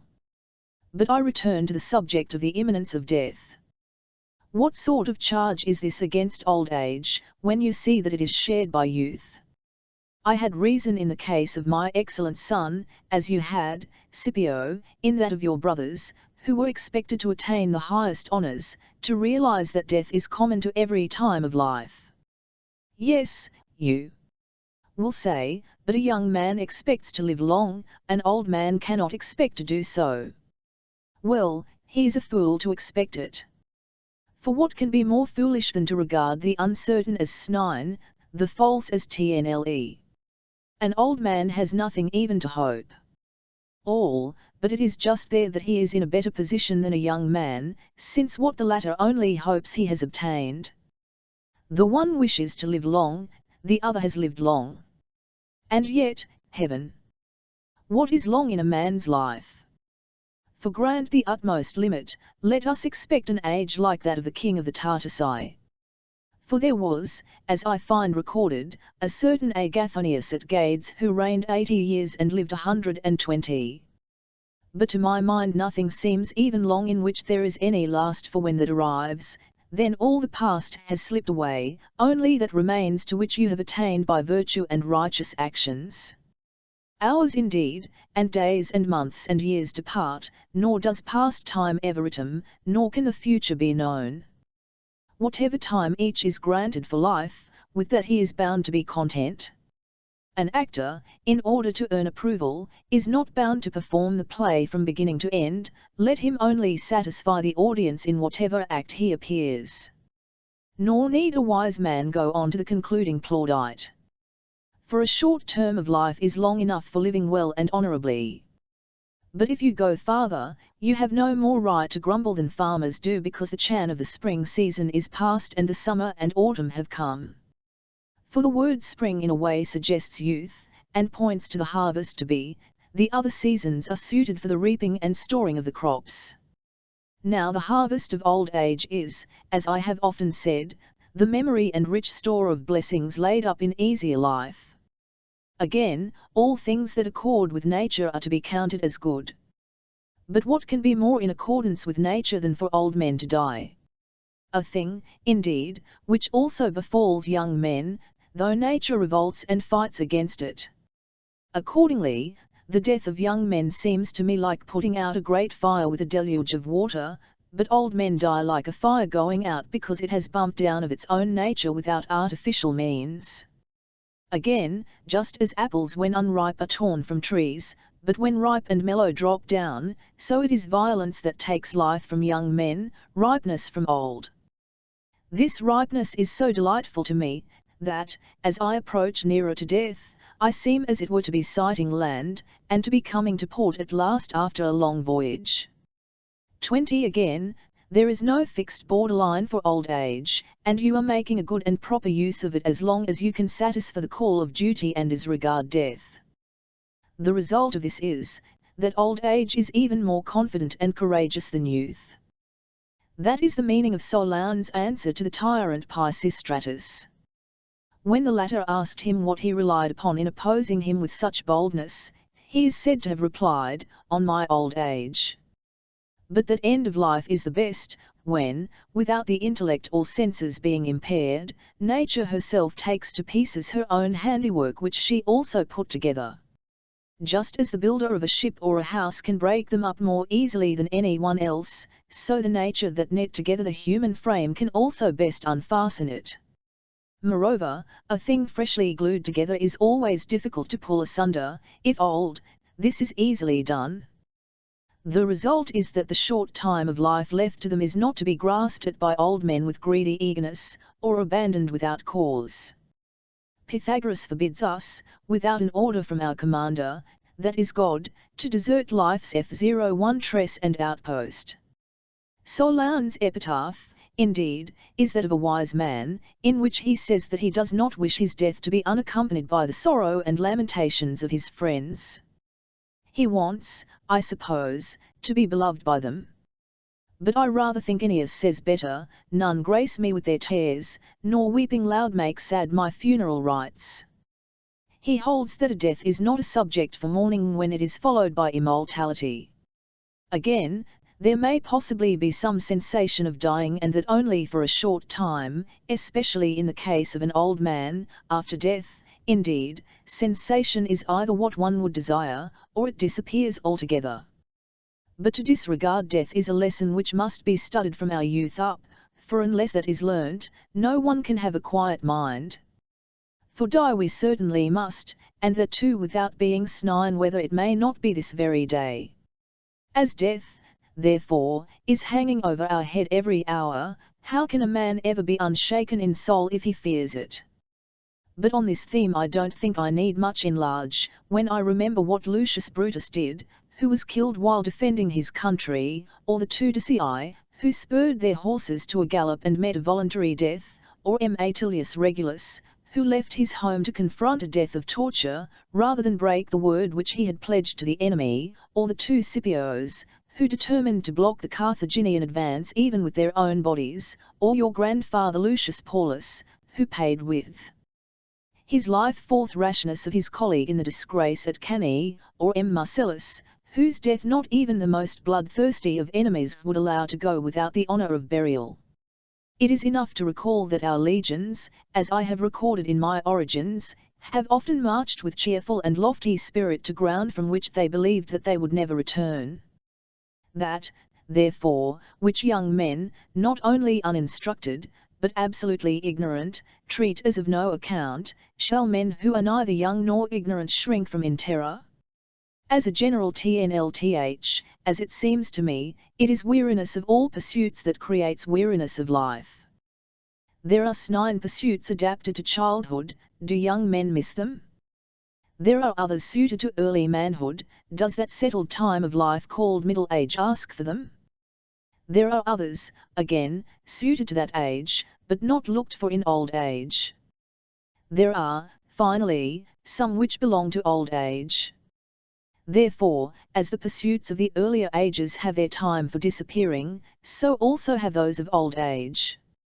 And when that takes place, a satiety of life brings on the ripe time for death. 21 For I do not see why I should not venture to tell you my personal opinion as to death, of which I seem to myself to have a clearer vision in Propylaeon as I am nearer to it.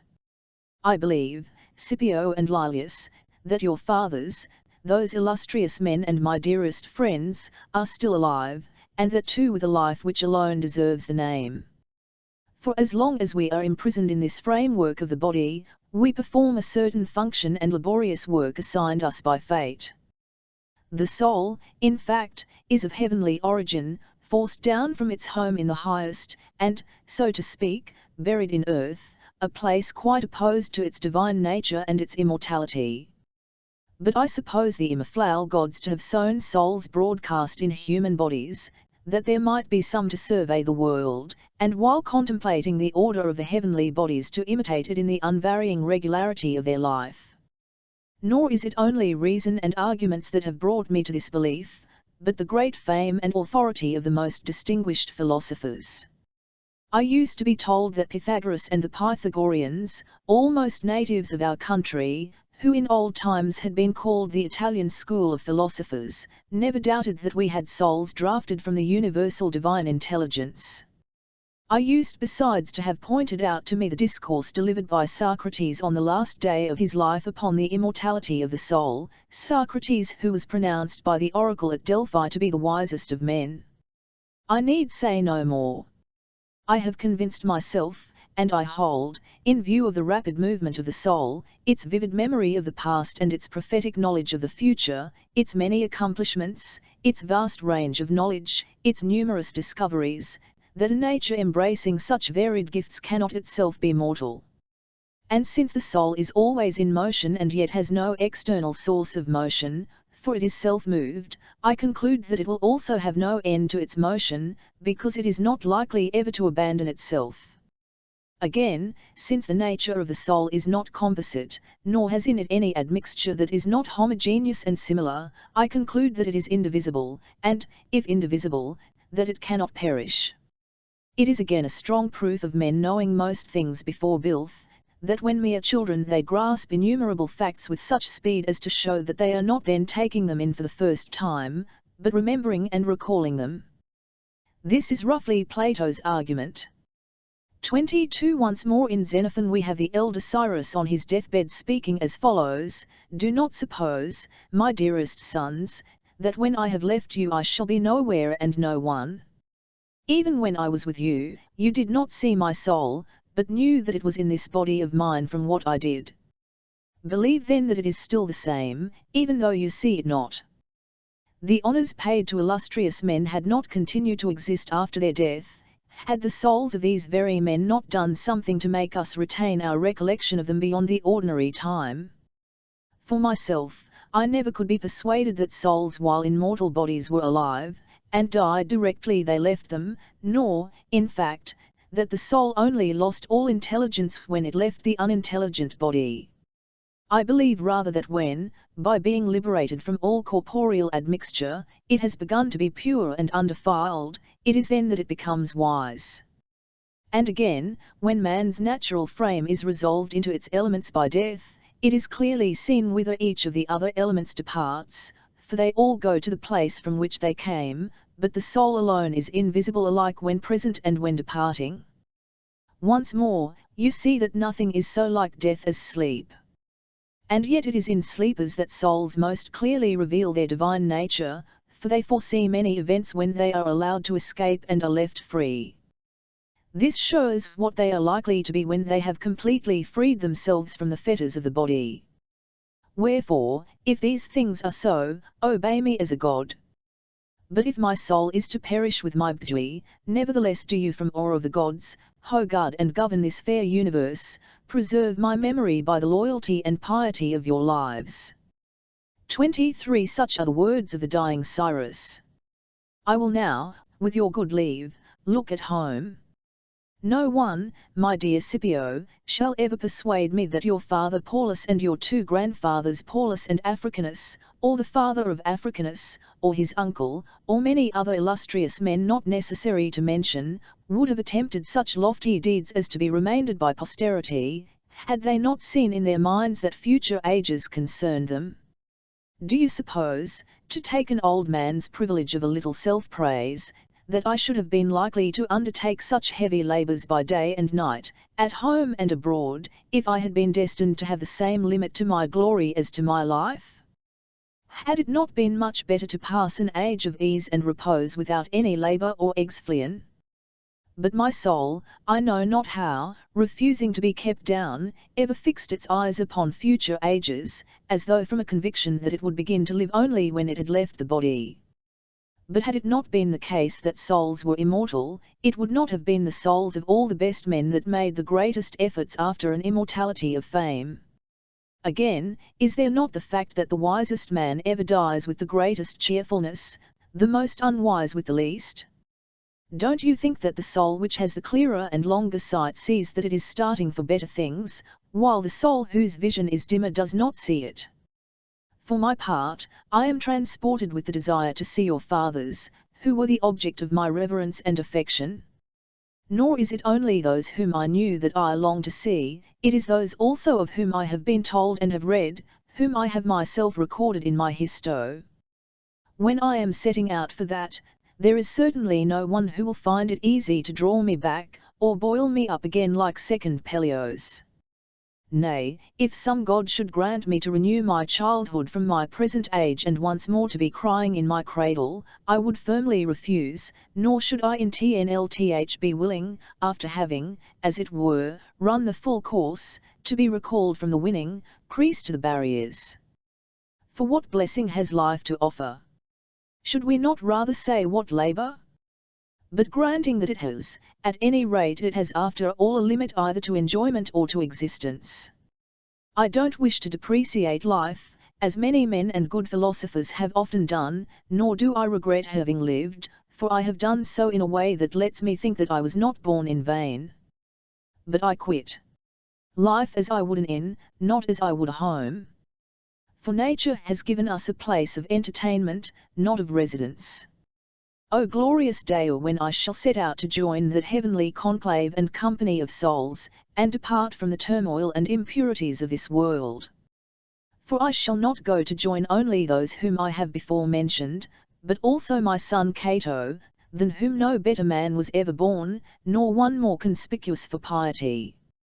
His body was burnt by me, though mine ought, on the contrary, to have been burnt by him, but his spirit, not abandoning, but ever looking back upon me, has certainly gone whither he saw that I too must come.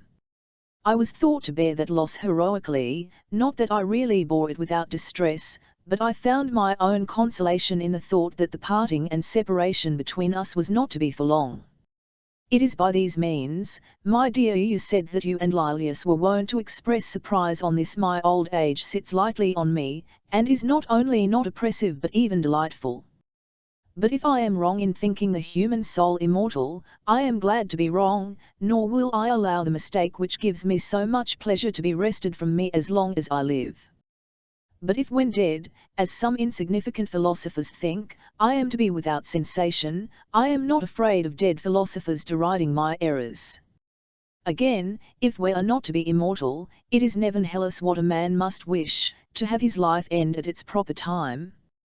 For nature puts a limit to living as to everything else. Now, old age is as it were the playing out of the drama, the full fatigue of which we should shun, especially when we also feel that we have had more than enough of it. This is all I had to say on old age.